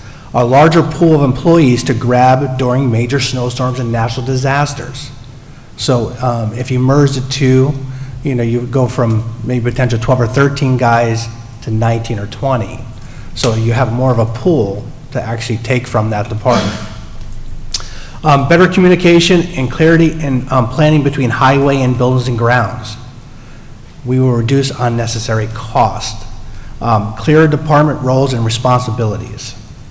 The benefits of merging departments means fewer barriers, resulting in better services for all our residents. Now, I'll expand with the board if they allow me in July to give you more examples. I was general, but there's many more. I think collectively together with my experiences, as everybody knows that I'm running for highway. If you don't know, now you know. I'm unopposed, so it makes more sense at this point to maybe look at combining these with the board's permission. And I think collectively it'd be a great thing for everyone if I was the department head for both. I agree 100%. Can I comment? Go on, Mark. I mean, when I first heard you make the suggestion, Carmine, I didn't understand that other towns were doing this, and that we at one time had them combined, but they were separated, and it seems to be all about efficiency. And the way you explained it, I totally appreciate it. One of the things that I do know, because I saw you recently going to a trade show with John, and when I first became liaison, I said, hey, you guys, is there some education or some things that you guys would like to do, et cetera, et cetera. And they just kind of looked at me, I mean, because whatever's new, whatever's out there, whatever, is the next generation of equipment or knowledge is a good thing. So I see that you're doing that already before you take that position, and I just think that, the town is going to benefit greatly from this. John? I am extremely confident in Carmine and he is going to do great things for this town, and I'm looking forward to the July presentation. Louise? I think I already said it, but Oh, I'm sorry. can you just like explain how it became two? Was it one originally? Yes, it was originally. I don't know the exact history. I think it maybe was responsibilities, maybe, it made it easier for delegating that it was separated. But I am not 100%. I don't know the history. But just to let everybody know that I did look at other towns, and also the city of Beacon, which the city of Beacon highway super, I hired him and he worked underneath me. I was his superintendent when we worked for a company called Brickman, and we took care of the IBM facilities. And he told me how he merged the two departments, and it's working very well. I also reached out to East Fishkill to see how it's working. They're like, it's fantastic because, for example, if they get a lot of rain and the fields need to be open, they'll send 12 guys to open the fields. If they need to do something or get something done, move blacktop, move, snowstorm comes, we need an extra 1 or 2 guys, we give the opportunity for the buildings and grounds guys to get their CDL and have opportunity for them to be part of the plowing operations when we have major storms. Just having that agreement, that bond between the departments is a very value add to the residents. And it's a quality of life issue. And yes, will there potential savings? Yes, but that savings is going to go back into our parks and our highway, our grounds. So it's all going to be a nice gel. Thank you, Carmine. All right, so set them up for presentation to the citizens of Fishkill, next meeting. All right. Yep, you work with Greg and he'll set it up nicely. We're closing this discussion.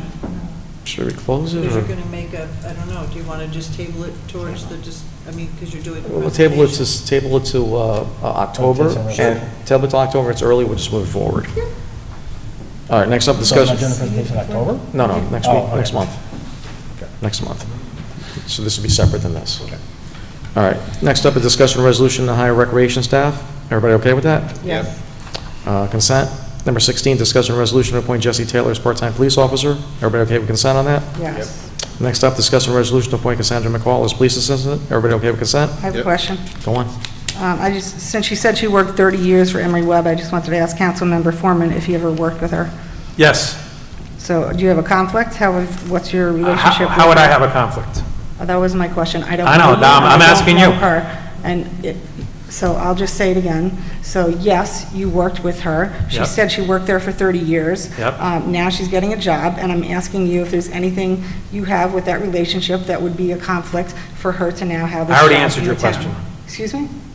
Okay, so in the future, I shouldn't have to ask that question. If you were transparent, you would have just said that, like Carmine did, and said that he didn't have an issue with it, and there wouldn't be an ethics issue. So maybe in the future, you can just do that.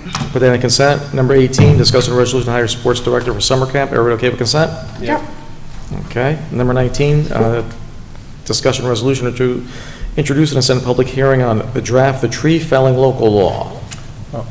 Mr. Supervisor, I would like to table this because I feel there's some more things that I would like to put in there with the board's permission. Sure.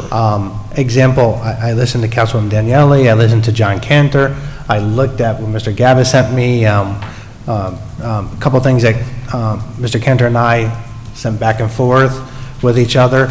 I think we need to do some tree saving, and what I mean this is some boundary trees around perimeter properties if necessary, if they can be saved. And I think that's important to add screening. If you have a big building that's coming and you're in a residential, it'll be nice to have some trees in between that. So I'd like to tweak it a little bit more. Can we, had a lady ask me, let's say a lot cuts down 10 trees.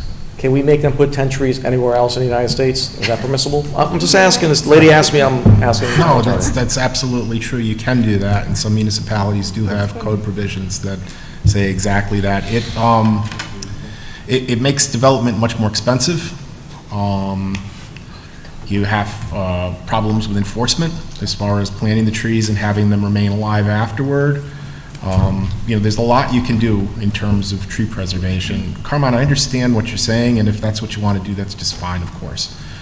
But the local law that I prepared is the one that Mr. Cantor had recommended that you adopt in regard to regulating the clearing of trees prior to the period of time, I think it's March through November, when the bats are not coming out, when they're still roosting. And it's nice to have provisions for that as opposed to just kind of doing it ad hoc. Tree preservation laws, if that's what you're looking into, or limitations on tree clearing, would probably go in a different section of the code. So I don't know that you're going to need to amend this particular local law in order to get to where you want to be. Now, if you want to hold off and do it all at once, I get that.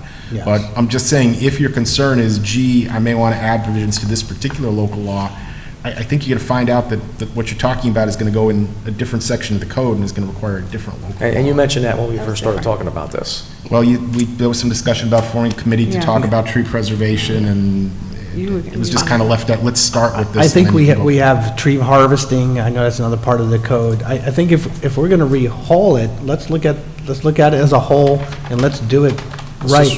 Yeah. Perfectly legitimate way of going, if that's what you want to do. All right. Louise and you, Mr. Gappa, for the way you want. And with John Cantor. With John Cantor. Yeah. Greg Cantor, these two, and with Mr. Gappa. Got it. So, anybody thinking about the thing that I said about the tree for tree thing? Can I just make this Supervisor? So, yeah. Am I interrupting you? I'm sorry. No, I'm backing at what he said. I didn't get it. He was talking about the replanting. So tree for tree, that's and I say this is that it goes with your plants and shrubs and your beds. If you overcrowd them as a landscape tree or a landscape plant, it's not always a good thing. So it's hard to go tree for tree. So I like your idea of putting more trees, yes, but tree for tree, that would probably be impossible. How about give me an equation? Well, let's talk about when you do this. Well, yes. Okay. Let's look at that. Absolutely. Okay. All right. That's good enough for me. All right. So that's tabled to next month. Next up is discussion of resolution to declare certain highway equipment surplus. Everybody okay with consent on that? By the way, I had a question about the tree thing on section E, but we're going to wait until it comes back and I'll talk about it then. Okay. Wait, for the surplus, did you clarify, Carmine, is it one vehicle or more than one vehicle? There's several things. It's like a snow rate. It's a special machine for the snow. If you want me to get you a list. No, I just saw in it said case loader, and then it said vehicles, so I didn't know if there was more. Yeah, there's a couple things. Okay, that's fine. And Okay. filters, and I believe there's. Were there pictures from the last time, or the new stuff? That's no, I'm getting confused. Yeah, it's the loader and a couple other things. I'm not 100%, but I did look at it before. Okay, all right, I'm good. It's legit. I'm good. All right. The discussion of resolution creating the Veterans Committee, Advisory Committee. We're tabled out to next month, Greg? Yes. And also the resolution? All right. Next up is discussion of budget modification for the 2023 Blodgett Water adopted budget for engineering. That's Mr. Bozak doing the equations for Continental Commons. Any questions? Do we pay, or does Continental Commons pay? Can we make Continental Commons pay for this, Mr. Gaba? No, they're in the district. Okay, here's your answer. Oh, rats. Thank you to the 3 board members who are now making us pay. I really wish you'd stop saying that. That's the truth. It's called a court order. I speak only the truth, and it wasn't a court order, we could have appealed it, but I speak just the facts. So put that Spend No tens of rhetoric, thousands of just dollars to facts. get back to the same spot. Did I It's a separate fact. Don't present that as a fact when it's not a fact. I can't hear what you're saying down there, so I'll just ignore it. We removed it from consent? It's a regular resolution. It's a regular, just remind me if I forget that. Okay. Oh, that's number 12, okay. Number 23, discussion of resolution to hire summer position for rec, assistant for basketball. Everybody okay with that for consent? Yep. Number 24, discussion of renewing change of broker or record for workers' compensation insurance. Any comments on that? Yes. Go on, Louise. Okay. Councilmember Foreman was not transparent last year when he failed to disclose it was his prior employer, boss, and friend that he requested the board change brokers to. I attempted to get a quote from a true local broker in Fishkill, not Dover or Pauling, as we have now. Unfortunately, I was unable to get the quote due to local politics and an involvement from a member of the Fishkill GOP committee. So now, a broker from the Dover office will be our broker from Councilmember Foreman's prior boss's company, Emery and Webb. Before the switch, our prior broker had an agreement with us to keep our rates the same for 2 years. Now it appears there will be a substantial increase this year and will cost taxpayers more money to keep Councilmember Foreman's prior boss's insurance company. These kind of opportunities given to friends and prior employers give the appearance of impropriety, especially when others are not given the opportunity to give a quote. And I think that John should refrain from any town insurance matters in the future, as it gives the appearance of a conflict of interest. Carmine. How about John? John. Oh, Louise, you're a very angry person. No, So I'm not angry, I'm factual. the person, Let him finish first. the broker that you suggested back at the May meeting that we switch our insurance to, okay, I contacted him. Oh. Yes, I Imagine that. attempted to contact him. Imagine that. He did not return my call. I then contacted PERMA, who is the insurance carrier. I asked them specifically if they did any business with the broker that you suggested that we move our insurance to, and they said they don't have any policies with this agent. She's been in this position for 8 years. She doesn't really know who these people are. So you're suggesting that we just move our insurance to a broker who doesn't even have a contract with this company, which is really foolish on your end. Okay. Okay, I'm not done. Okay, I'm go not ahead. done. I'll let you finish. Let him finish, Louise. Okay? Yeah. So now you're complaining about the insurance going up. Do you have any idea why it went up? I want to You test can your finish. knowledge on insurance. I'm not going to respond to you with your tone, so you can Okay. finish whatever it is So I'm you're gonna tell saying. you why it went up. Because you seem the one to be angry, not It went up myself. it went up for two reasons. One, a higher payroll from a year ago. And two, the experience modification factor went up from 0.85 to 0.89, which means we are having more claims over a 3-year period than we did from a year ago. That is why the insurance went up. Okay, so I was going to get a quote. Hold on a second, Louise, hold on a second. Brian, you have any comments? Does you want to add, get started? Not on this particular item. Yep. Carmine, you have any comments on this? You can go, and Thank you can you. follow up. And then So we'll move I on. was going to get a quote from a local broker, and I did not appreciate the fact that you're trying to stick your nose into insurance business again. And I was trying to get that and was blocked by the Fishkill GOP, somebody on the committee. So it is political. You can say whatever you want, but I couldn't get that because of politics. And it's your friend's prior employer's That doesn't company. make any sense. It does, and I Don't can speak say in on an it. executive session, I'm not going to say it here, but that's exactly what happened. And you shouldn't have called that person, because I was trying to get the quote. If you have your own people that used to work for you that you get a quote, do it. I was trying to get mine blocked by politics. So, yes, your former boss is going to get the contract again, because I couldn't get another quote, and I asked Sharon if we could get a quote, but unfortunately, the 30-day time period was lapsed, so we'll have to wait till next year and see who's on the board to see if your friend will get it next year, or other people can put in bids to make it fair. All right, your last follow-up. I'm done. Okay, all right. So we have that in resolution? No, the next one, this was just discussion about renewing or changing. The next Okay. one's the resolution about renewing the workers' compensation. So this, so 24 we can close? I see no resolution for it. So close it. Okay. Next up, 25, discussion of resolution, authorize renewal of workers' comp. We already discussed it to death, put that in, that's for resolution. Number 26, Is discussion. that a resolution for tonight? I think so, 25. It has to be. We're gonna vote on has that to be. tonight. Number five, resolution to authorize renewal of workers' Yeah. compensation policy. Thank you. Next up, discussion to join the Fishkill Rotary.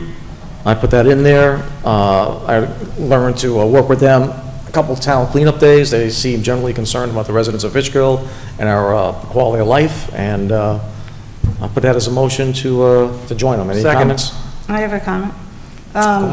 So if anybody wants to join the Fishkill Rotary on this board, they can with their own money, like Carmine did, not taxpayer money. We don't need to be a member to volunteer, as we all know, because we volunteered at the cleanup events along the stream there. And whatever they need or event they need us to participate in, we can. So I don't think taxpayer money should be used for this, or for any of the things that go along with it, like breakfasts or any raffles or anything else. So I don't think that we should use taxpayer money to be a part of it. We should just volunteer our time as we have been, or pay, like Carmine did out of his own pocket. I just wanted to disclose to everybody that I am a member of the Rotary already. I mean, anytime that we can join a local organization like this and be closer to the community, I think is a good idea. And I think that if we do this, you know, if we're exchanging, rotating people from the board, going, you know, and presenting, per their invitation, of course. As I said, I spoke with them this morning, and they're just all about service, you know, and it's a good thing as far as I'm concerned. Next up is, so put that for resolutions. Next up is the same thing for Chamber of Commerce. I think we talked that one pretty. Table that to July? I'm sorry? What? I have a comment for that, Well, hold on a second. Supervisor. Hold on. He's talking first. Were we tabling that to July? Tabling It's up to you what? what you want. Oh, well, then let's hear The Louise's chamber? comments. What are we tabling? No, Councilman Foreman made a motion to table it to July. Okay. Would so anybody I'll like to say- second that? No, you just said For I what? could give my comments. Go Why would we do Go that? on. For the chamber? Go. Thank you. Okay. The town board is not a business. The Chamber of Commerce proudly states on its website, it is a union for business. I have handouts, which I'll hand out in a minute when I get a little further into my comments. We already attend ribbon-cutting ceremonies as board members and support local businesses without being a member. The only association we need to belong to is the Association of Towns. There is no need to have the Fishkill Town Board join the Chamber of Commerce. It is only a want for John Foreman. A what? Want. Since Councilmember Foreman brought this idea up, and we don't have disclosure forms yet, I'd like to ask him to advise the board and the public what his job is, what line of work, who are you employed by, and what's your company's name. You talk of thinking local. Is your office in Fishkill or East Fishkill? And if we did apply, whose name would be on the application, social media, and other information that is requested? It should be either all of the board members or the supervisor, if any, not just John. Transparency is important and necessary. If you are a businessman, why haven't you joined the Chamber of Commerce yourself? Did you ever pay dues yourself to be a part of the Chamber of Commerce? When was the last year that you paid? It would have to be a performance of its function will be enhanced by membership. That is what I was given by Sharon when I asked her to check with the Association of Towns. So what enhancement will the town get by being a member? This appears to be a way for John to use taxpayers' money to join an organization he should be joining himself with his own money as a business person. My taxpayer dollars and other taxpayer dollars should not be used for the Chamber of Commerce membership or functions like breakfast meetings for $30 at the Poughkeepsie Grand, vineyard jazz meetings after hours, golf outings for $250, a Hudson Valley Brewery event, and we cannot accept free things, which they have free Renegades tickets or buy raffle tickets. If the person is going to pay for themselves to go, then in essence, you would be representing yourself, a board member who is running for supervisor, which may give the appearance that networking, advertising, ribbon cuttings, and social media events are for personal reasons, not valid town reasons. Going back to using taxpayers' dollars, I have paid taxes in Fishkill for 27 years. John, did you pay any Fishkill taxes this year, or since you have been on the board? Why is it that every member of this board owns property in the town and pays taxes, and you don't? Constituents have asked me, does he even legally reside in the town of Fishkill, or does he stay in a room in someone's house off of 9D, using that address as a mailing address and an occasional night stay? Do you even pay rent or have a lease there? I think it's time that people know what you are about if they haven't figured it out for themselves. You are an opportunist. You have a legal residence in East Fishkill on Sylvan Lake family property. You're even having a fundraiser there for yourself to run for Fishkill Town Supervisor next week in East Fishkill, and people can donate money to the Fishkill GOP at your personal P.O. box in Hopewell Junction. The Fishkill GOP has a P.O. box in Fishkill, so what kind of flim-flam are you trying to pull off?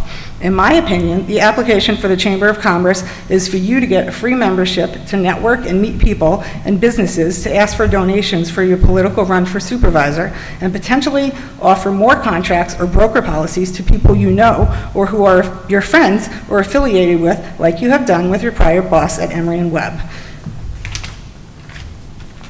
And who are some of the members of the Chamber of Commerce? Local lawyers representing projects trying to pass through one of our boards, real estate companies, insurance companies, architects, all networking that gives Chamber of Commerce members benefits in lobbying elected officials. In return for what? In my opinion, this leads to thoughts of impropriety and putting control of our town back into the developer's hands. On the Dutchess County website, can you pass this down for everybody?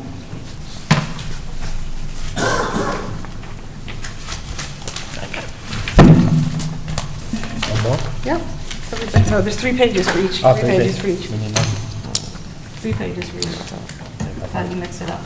I didn't mix anything No, up. not you. I messed it up? There's 3 pages. There's a Oh, page I'm with sorry. an Oh, LC okay, page I got it. And an LC. Okay.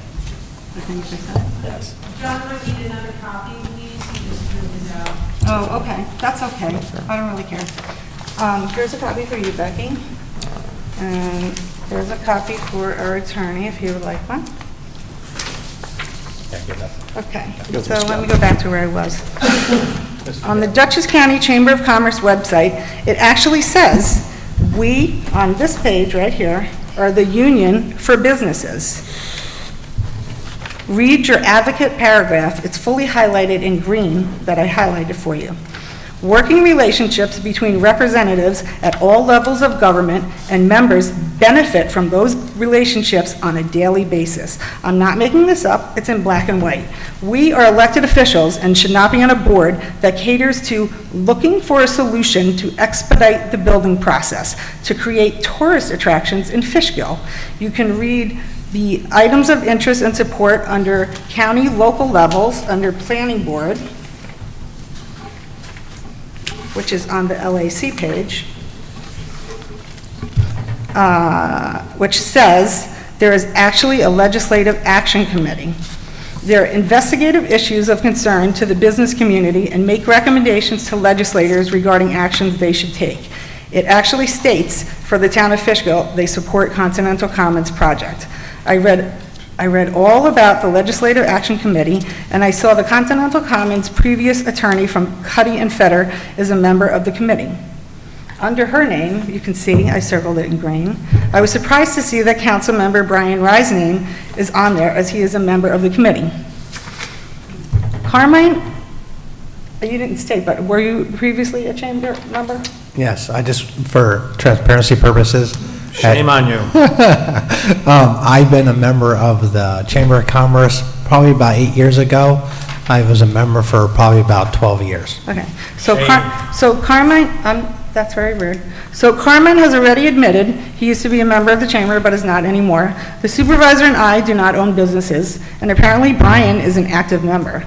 He failed to disclose he was a member of the Legislative Action Committee on October 5th, 2022, when the 3 Republican council members on the board chose not to appeal the judge's ruling to allow Continental Commons water and sewer connection. Oh, I see. Brian should have disclosed his conflict and I see. abstained from voting, but he did not. He should abstain from today's To vote paint as some well. picture I'm speaking, Brian. is When I'm done, you amazing. can speak. This is a point of Otherwise, you are information. very rude because This is I'm a not done. point of information. If he doesn't show it, It is a he shows parliamentary his point allegiance of to the information. developers and what they want the town Totally. board to give them. I've never heard of anyone Because he actually was the destroying key the to what the chamber Legislative before. Action Committee was trying to do here in Fishkill. As you can refer to all of the handouts I gave to you, or threw away, you can pick them up later and read them, or everybody at home can read them on the website because they're all there. He was the key to what the Legislative Action Committee was trying to do here in Fishkill. I was the key. In my opinion, You have no- it appears that you're- Councilmember you're Weld was the wholesale solution they needed making to that up. expedite the building You've process. never been to a chamber meeting. Continental You've never been County's to these water and meetings. sewer I'll let you extensions. speak. Instead of doing what was right for the people, he chose the developer. If anyone wants to I say chose that the we should be in tune with the business community in order to keep attracting jobs, attract jobs, we have plenty of job opportunities in our town. I see them at my doctor's office, my local pizza place, lifeguard, ambulances, on and on. And if someone did take a job, the wages they are paid aren't enough to pay the rent and their daily bills. I'd like to read some of the Chamber of Commerce views. They oppose minimum wage increases, paid family leave legislation, and health care reform. But the views on immigration are that they think immigration reform should include, quote, a legal status for the estimated 11 million undocumented people who are already in the U.S., allowing them to emerge from the shadows and creating a stable workforce. Seriously?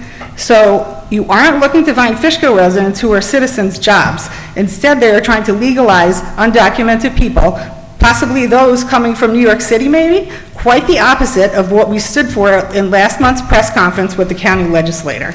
If John Foreman represents this board, in my opinion, he will represent those who are his friends or who may further his political aspirations, not the Fishkill residents. Aspirations he was interested in taking a couple of months into his term when he wanted to run for senator, but he wasn't chosen by his previous GOP political party. A vote to join the Chamber of Commerce is not only unnecessary, but it is a vote to help developers instead of citizens of our town, a step backwards. Who wants to go first? I hope you come to my fundraiser next Thursday. Why? I hope you go back to East Fishkill where you live and run for a seat there. I hope you resign tonight because I don't think that you truly live in Fishkill and you dupe the entire citizens that live in the town of Fishkill. That's what I hope. Councilman O'Reilly? Well, I don't think I've ever heard someone pick apart the chamber like that and destroy it. Who's never been, especially never been to, you would think you're talking about doing economic development for the North Korean government or something. It's just so bizarre to me. So you try to paint the picture or connect the dots to simple engagement and hearing what's going on, you know. And let me tell you something. Business development, which you circled the job that I work for a minority-owned company. There's so many organizations like this that I'm a member of throughout, or the company is a member of, throughout the Hudson Valley. It's vitally important to be engaged and to hear what's going on. And so for it to be painted as a negative thing and only one-sided. So let me just say this to the people out there. Since I became elected, and I have never done anything that would violate my oath of office, and there's nothing that can be pointed to that is factual in that regard. The unbelievable flights of fancy in that obviously creative writing course that you've been taking since you've been retired and sitting around with lots of time to go to Renegades games, thank you very much, but also writing and creating this piece, it's just absolutely amazing to me. These are hard-working, everyday people that are involved. I'm glad to be participating in it. And to say that sided with developers, sided with this, sided with that, and to create enemies of all these people, it's amazing.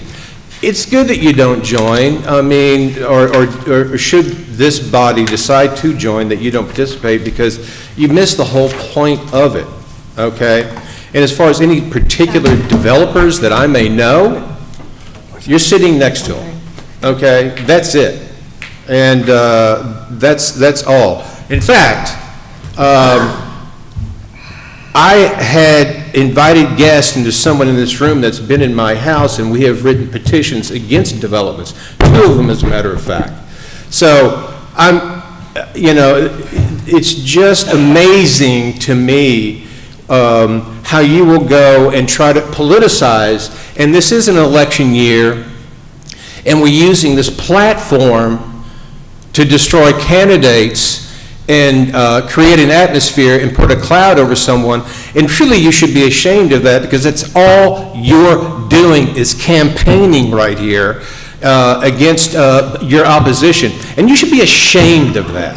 Okay. You don't know what you're talking about as far as the chamber. You've never been to a meeting. You paint all this negative atmosphere. It's totally ridiculous, and you are campaigning, using the assets of this town and this meeting, and you should be ashamed of yourself. Okay, Ozzy, I just have a rebuttal for that. Make it quick. So, first of all, I am not ashamed. I'm very proud of everything that I did, and your little snarky remarks about being retired and doing whatever. Yeah, I'm glad I'm retired. I earned my retirement, so I have plenty of time to connect the dots that John Foreman seems to like to give to me.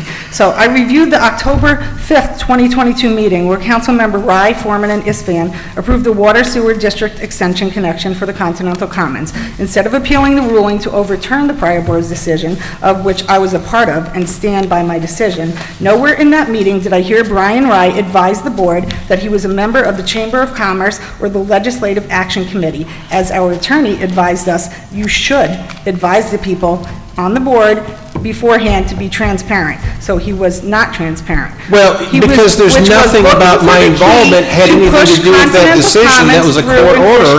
And there's nothing that I would do that would violate my oath. Nothing. Yes. So Nothing. Instead, the last 4 minutes of that meeting on October 5th, 2022, you can hear Brian say how he was open to listening to both sides and even speak with Mr. Broccoli when he was on the environmental board years ago. Yep. But then he backed away because things started to become ugly and fighting and lawsuits. And he said it would work out, it would work itself out. Lo and behold, years later, he's elected, and he believed the chances of winning an appeal were so low, it made no sense. So he said an appeal would be making a political point and waste money, and he had a fiduciary responsibility. He said he had to make a decision, and he knows people in his neighborhood wouldn't be happy, and it wasn't popular with most of the elements of town. I'm not sure what an element is, but it was becoming self-destruction mode, so he sat back. The majority of the board just stood back and said, one day this will work itself out, and it's not politically right as they were painting us in a certain way. That's incorrect. Go back, people, and listen to it for yourself. He claimed to be impartial, but he failed to be transparent and disclose his affiliation with the Chamber of Commerce and especially the Legislative Action Committee, which has one of its goals was to expedite the building process. It actually stated for Fishkill it was to support Continental Commons. So when Brian says he backed away, he did quite the opposite. He voted for what they wanted instead of abstaining. Okay, good try. Brian, last word. The thing is, you know, you don't have to go to a Chamber of Commerce meeting to hear people talk pro or con about that development. And I did stay neutral because it just is, it is right now, you know, warring factions. But I just have to say there's nothing out there that would ever imply my impunity or my not living up to my oath of office. I will say that I know that you are extremely on record for being against it. So I'm sure that you, during the court process, before the decision came down from the judge that ordered us to make a decision, which I guess in some ways it's okay for you to ignore.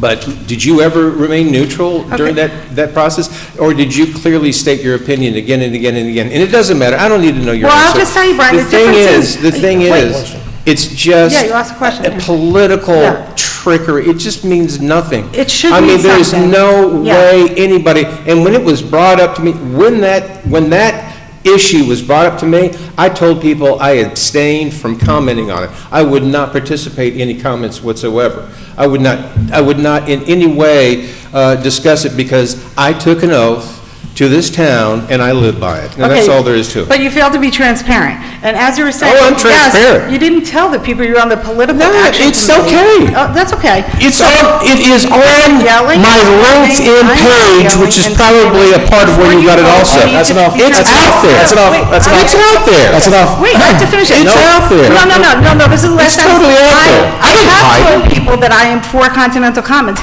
That vote was not for Continental Commons. That vote was for water and sewer connection to a district. I have taken every year of this board to make sure that we protect the water in our town. So even if I didn't like Continental Commons, I made sure to do my homework, and I was factual when I made my decision about the water and sewer connection. So that's it. That's it. And No more everything I questions. said is Last word, truth. Brian, I mean it. I'm done. I'm done. All right.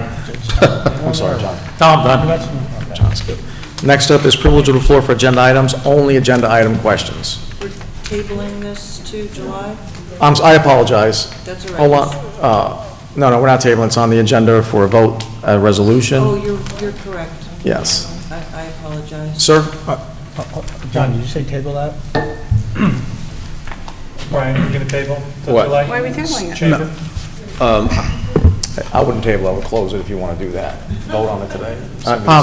If I may, I apologize. You guys didn't give me a chance to talk. I apologize. Go on. Sorry, Carmen. I just want to apologize to everybody watching this. Don't apologize for No, this. no, I No, apologize this is the for us. truth. No. No. Don't My apologize for opinion, me. I won't apologize for you. Yeah. I will apologize on behalf that, again, I don't like the political... It's not political, Carmine. Can I please talk? Yeah, but it's not political. Stop. It's factual. It's factual.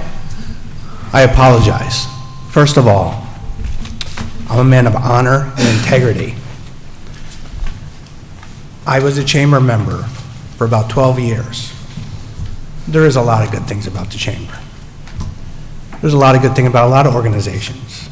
You can take an organization and find out the good and the bads of any organization.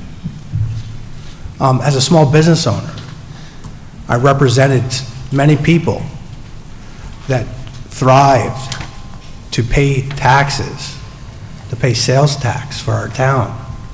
That those monies that are raised help us with our infrastructure, to pay our employees. Most of these people in the town are small business owners who like support from the chamber. Myself, being a top 40 under the age of 40 mover and shaker award winner, I was honored to have that. It really put my business to the next level. I employed over 32 employees because of some of the things that the chamber has done for me. Becky being one of them, John being another, many members have been part of Leadership Dutchess, and many employees of Fishkill have been graduates of Leadership Dutchess. And if you want to know about that, go look at the website. It's a good thing. We can find faults, and I respect Councilwoman Danley tremendously. I respect John Bryan and Supervisor. I just don't like this. And you can find goods and bads of anything, and I say this from the heart, and everybody watching, use your own opinion. That's all I have to say. All right, next up is privilege of the floor for agenda items, only agenda items. This gentleman, please identify yourself. Hi, good evening. My name is Keith Riley, and I'm co-president of the Friends of the Fishkill Supply Depot. I'd like to speak about the agenda item number 11 regarding extending the water district for the proposed Continental Commons. Yes, sir. Allow me to provide you some brief historical context for this property for the public who might not be aware. According to my research, on September 16, 2020, the town board ruled to deny the water extension to Continental Commons because the project was, quote, not in the public interest, end quote. This past October of 2022, a New York State Supreme Court judge ruled that the 2020 board decision was arbitrary and unsupported. As a result, the 3 board members who voted to approve the sewer and water for Continental Commons without appeal. So in light of tonight's disclosure that the Dutchess County Department of Health assessment proposed that Continental Commons development is going to exceed the water capacity, it certainly shows that proof did exist that the 2020 2020 board decision was the correct decision, and it was supported with facts and not arbitrary. The 2020 town board decision was the correct decision to deny the water extension to Continental Commons. Now, in light of new information, you have a chance to reevaluate your approval of the water extension for Continental Commons. Your attorney seems to be okay with having the taxpayers of Fishkill pay for providing the water capacity for the developer of Continental Commons. I find it hard to believe that a case regarding reevaluation of water capacity approval has never been brought up before in the history of New York State case law. If not, then I think it's time for Fishkill to make history and stand up for what is right. I spoke against giving sewer and water approval along with many in the audience back in September of 2020, with many sharing my concerns, and the board did approve that was not in the public approval, or public interest, I should say. I can assure you that when the public learns tonight about this debacle and that they may be forced to foot the bill, they will expect the board to do everything in its power to stop Continental Commons from exceeding its capacity. So my question really is simple, that what are you willing to do to examine every single legal response to ensure that the taxpayers of Fishkill do not have to pay for this added burden of capacity that was really just sprung on people this evening? So I'd like to conclude with a quote attributed to my favorite founding father, Ben Franklin. He once said, "When the well's dry, we know the worth of water." During the American Revolution, George Washington's Fishkill Supply Depot had to protect the water and resources of the site to provide the logistics to win our independence. Now you're given the responsibility to protect the water and resources for Fishkill. So please stand up to Continental Commons, stand up for the people of Fishkill, and protect its most valuable resource. Thank you. Thank you, sir. Mr. O'Malley?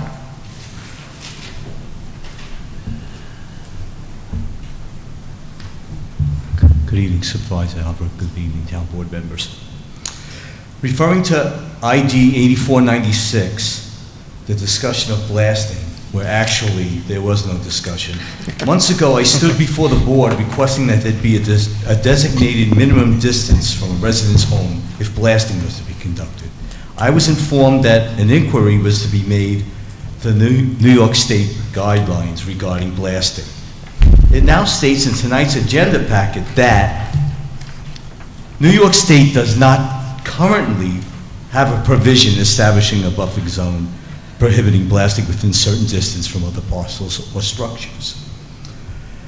I want to point out that just because the state does not currently have a provision establishing a buffer zone, that doesn't mean that one isn't needed and that a buffer provision cannot be created by the town.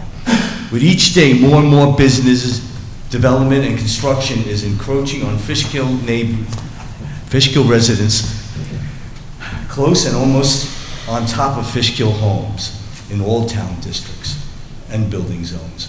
There have been and will be projects that will involve different degrees of blasting. Why wait until a destructive blasting incident befalls someone's home and life investment? Create a generous, safe buffer to protect all Fishkill residents. And thank you very much. Thank you, Mr. O'Malley.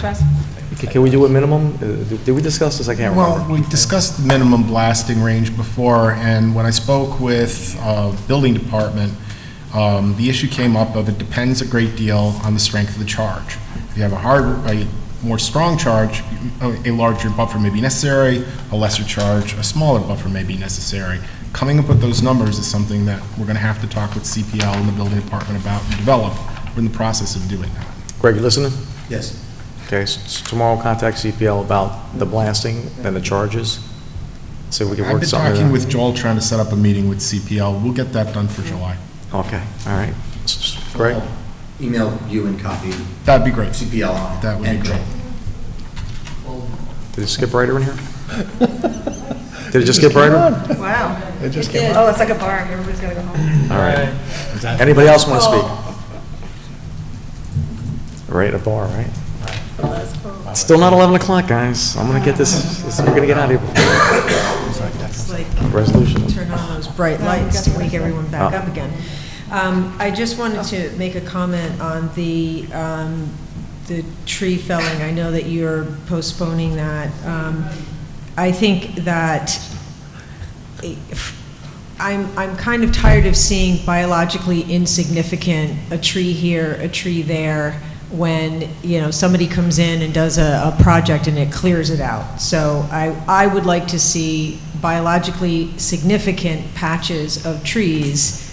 I understand what you're saying about overgrowth and such, but, you know, we can do a lot better than what we're doing. The last thing I do want to talk about is 26 and 27, resolution to join the Rotary Club and the Chamber of Commerce. It's hard to add to what Louise said. I think that regardless of your feelings on the Chamber of Commerce, the fact is that fact should have been disclosed, and frankly, anyone who is on a committee who is promoting a project should not be voting on something to advance that project. That's just, it's easy enough to recuse yourself. So that is very troubling to me. The Chamber of Commerce, and I'm a business person, I get it, the networking, I get it. However, it is not appropriate for free lunches and golf outings and, you know, rubbing elbows. You know, the Chamber is trying to sway elected officials to do what it is that they want them to do. And as Louise put it, it is a union for businesses. When the elected officials join that union, it would be very, very difficult as a human being to maintain objectivity. I personally, as a taxpayer, do not feel that that would be an appropriate thing to do. So the Rotary, you know, that's not a union for business, but it still is an organization. You know, you can be involved in these organizations. You do not have to pay to be a member of these organizations in order to do good for the taxpayers. Thank you. Anybody else? Okay. Next up is consent agenda. Present a motion to accept the consent agenda. Can I have a second? Second. Wait, it's as amended. As amended. I apologize. To accept the consent agenda as amended. Can I have a second? Second. Foreman, all in favor? Aye. Okay.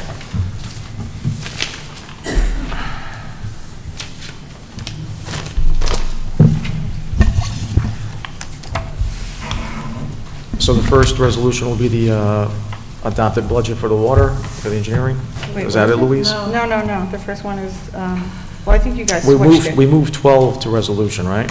So let me, Yes. Yes. So I guess you So could that would do be the first one? if you wanted to. Wait, give No, Becky. we should not do that first. Give do that Becky a last? second. I'm sorry? It's screwed up so bad. The resolution, so you can put the one that you took out and moved At the bottom? At the bottom? any place you want. You just moved it to the resolution, so it really doesn't matter which one you put it in. 12. First or last? I'll do it first. Resolution to authorize modification of 2023 adopted budget, a Water District WA fund for EN engineering. Now therefore be resolved, the town board of the town of Fishkill hereby amends the 2023 Blanchard Water District Fund adopted budget as stated herein. I'll present that as motion. Can I have a second? Second. Foreman, all in favor? Aye. Aye. Nay. Aye. Okay, 4-1. Okay. Now we're into the resolutions. This one will be a resolution to appoint Raymond Race as interim town justice. Whereas the town board has received a letter of resignation from town justice Robert Rahamba effective August 1st, 2023. And whereas the office of the town justice is an elected position and with the justice serving for 4 years.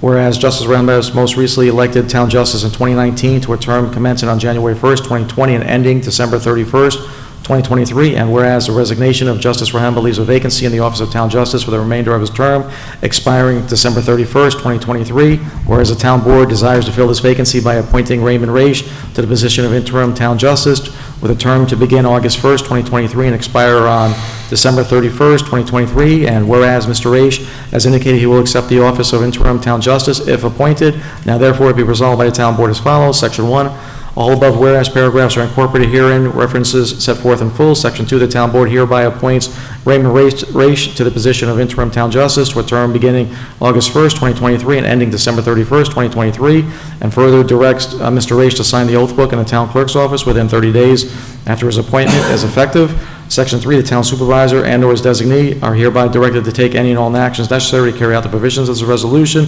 Section 4, this resolution shall be effective immediately. Can I get a motion? I present this a motion. Can I get a second? Second. Carmine, roll call vote. Wait a second. Can you start that over? No, because this says something, I don't know where this came What is from. it? Who made the motion? I'd say one yet. Ozzy made the motion. Okay, I apologize. The last line will be effective on August 1st. Right, Carm? Yes, August 1st. Yeah. So I'll present this as a motion as amended to August 1st. Can I have a second? Second. Okay, roll call vote. Councilmember Daniele? Aye. Councilmember Iskan? Yes. Councilmember Rye? Yes. Councilmember Foreman? Yes. And Supervisor Albert? Abstain. Number 2, resolution to approve the Town of Fishkill to join the Dutchess County Chamber of Commerce. Give me a second. Yep. Second. I gotta start over here. Okay. Now therefore be resolved as follows, that the Town Board hereby resolves to have the Town of Fishkill join the Dutchess County Regional Chamber of Commerce for the year 2023, 2024, and the Town Board hereby authorizes Town Supervisor and his Town Clerk to prepare, execute, and submit membership application form along with payment of the annual dues and any other documents necessary to secure the town's membership in the Chamber of Commerce. Roll call vote. Alrighty. Councilmember Daniele? Nay. Councilmember Iskan? Yes, for all the right reasons, not the bad reasons. Councilmember Rye? Yes. Per the New York State Comptroller, yes. Councilmember Foreman? Yes. And Supervisor Albert? No. Resolution number 3 will be resolution to approve the town. Passes. This passes, 3-2. Resolution to approve the Town of Fishkill join the Fishkill Rotary Club. Now therefore be resolved as follows. The Town Board hereby resolves to have the Town of Fishkill join the Fishkill Rotary Club for 2023, 2024, and that the Town Board hereby authorizes Town Supervisor and the Town Clerk to prepare, execute, and submit membership application form with the payment of its annual dues and other documents necessary to secure town membership in the Fishkill Rotary Club. Roll call vote. I present it as a motion. Can I have a second? Second. Roll call vote. Yep. Councilmember Daniele? Nay. Oops, I'm sorry, guys. Alrighty. Councilmember Istvan? Yes. Hold on 1 second. Councilmember Rye? Yes. Councilmember Foreman? Yes. And Supervisor Albert? Yes. Next one is number Supervisor Warren? Thank you. We're going to table this moratorium, Mr. Galba? Yeah, Refresh me. that's right. There's no local law to the public So hearing. table it to the next meeting? Yes. Just a resolution. Got it.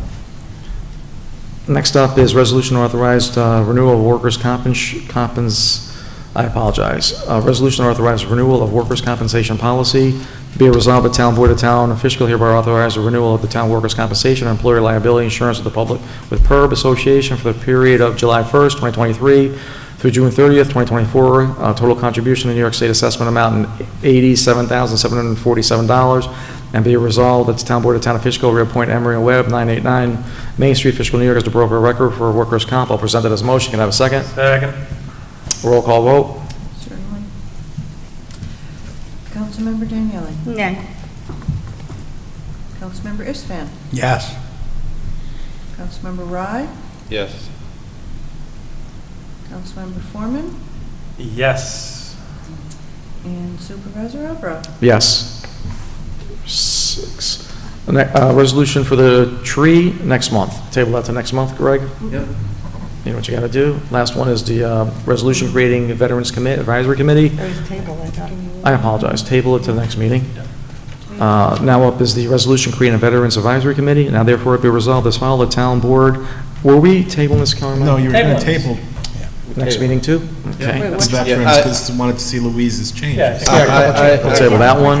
I've agreed to be, listen to what it is you have to say, and, but I would like any changes redlined. Okay, so we're a know board what of they 5, are. so we'll all decide on what happens.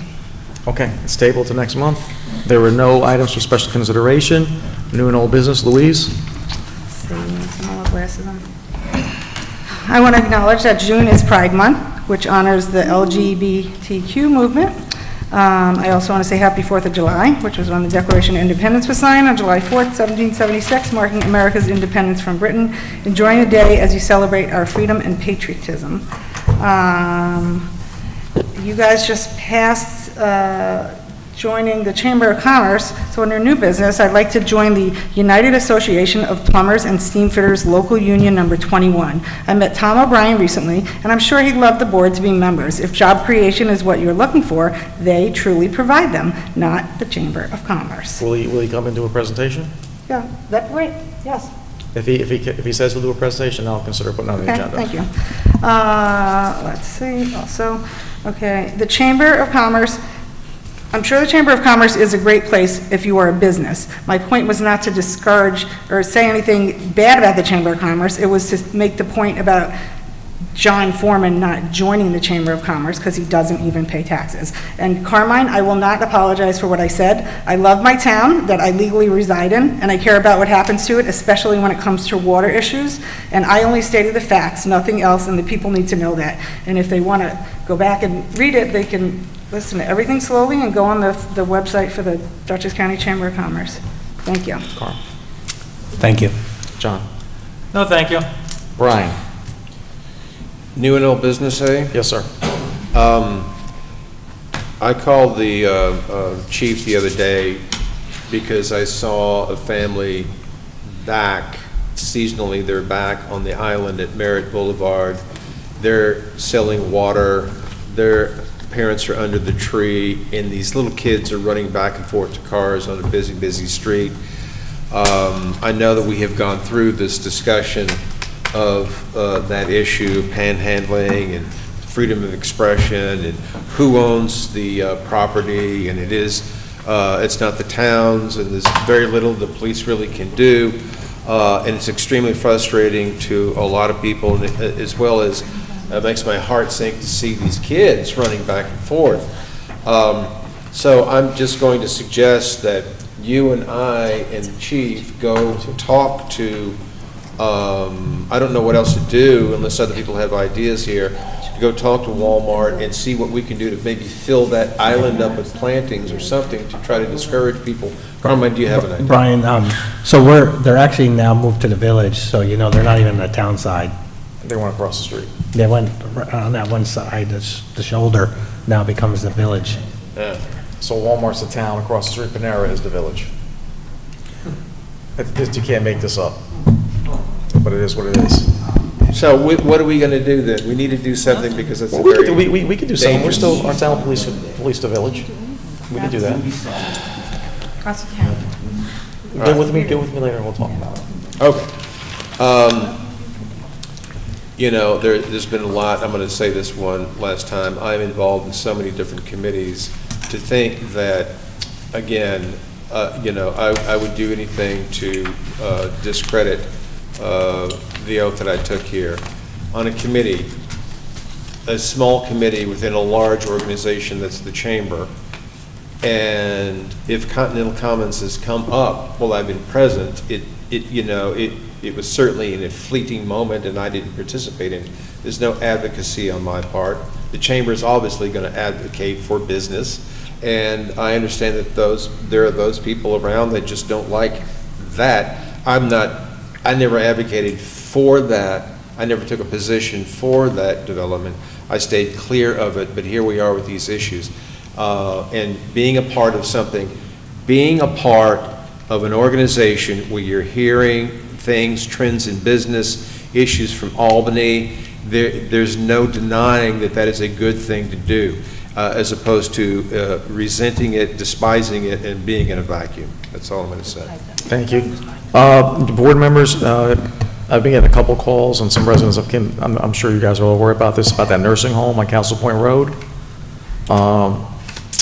Yes. Mr. Gaba, so we had a place that's an adult nursing home, and it looks like the change of use allegedly has changed, but how do we go about to prove that? Go on, John. So I've had meetings with Steve Van Buren, the fire inspector, and Joel, the building inspector, about that location. And, that has gone from like a nursing facility, we'll call it, adult home, to, I don't know, maybe a single room occupancy. Halfway house? And according to both of them, the standards are even higher for a single room occupancy. And according to both of them, they both pass everything.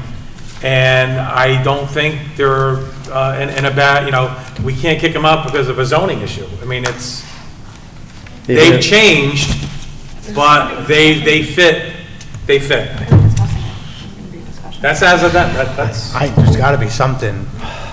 They were approved for particular use. That's what their site plan. No, it was a pre-existing use, and then zoning is now residential. Okay. And if the zoning is not, if it changes, it goes back to residential. That's what I was. If they abandon their pre-existing Yes. non-conforming use, yeah, that's true. So if this change of use from nursing home to single room renting. That's non-conforming to the original. That's what I was hoping to hear.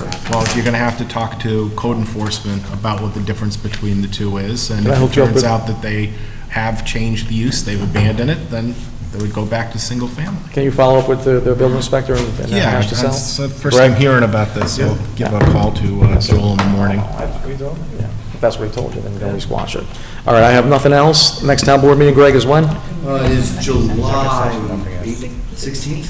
16th. July 16th is the next town board meeting, and we're going to go into executive session. We're not going to make any decisions after. It'll be for legal status. Confidential legal advice. Confidential legal advice. Happy 4th of July. We're not going to see you. God bless America. Bye-bye.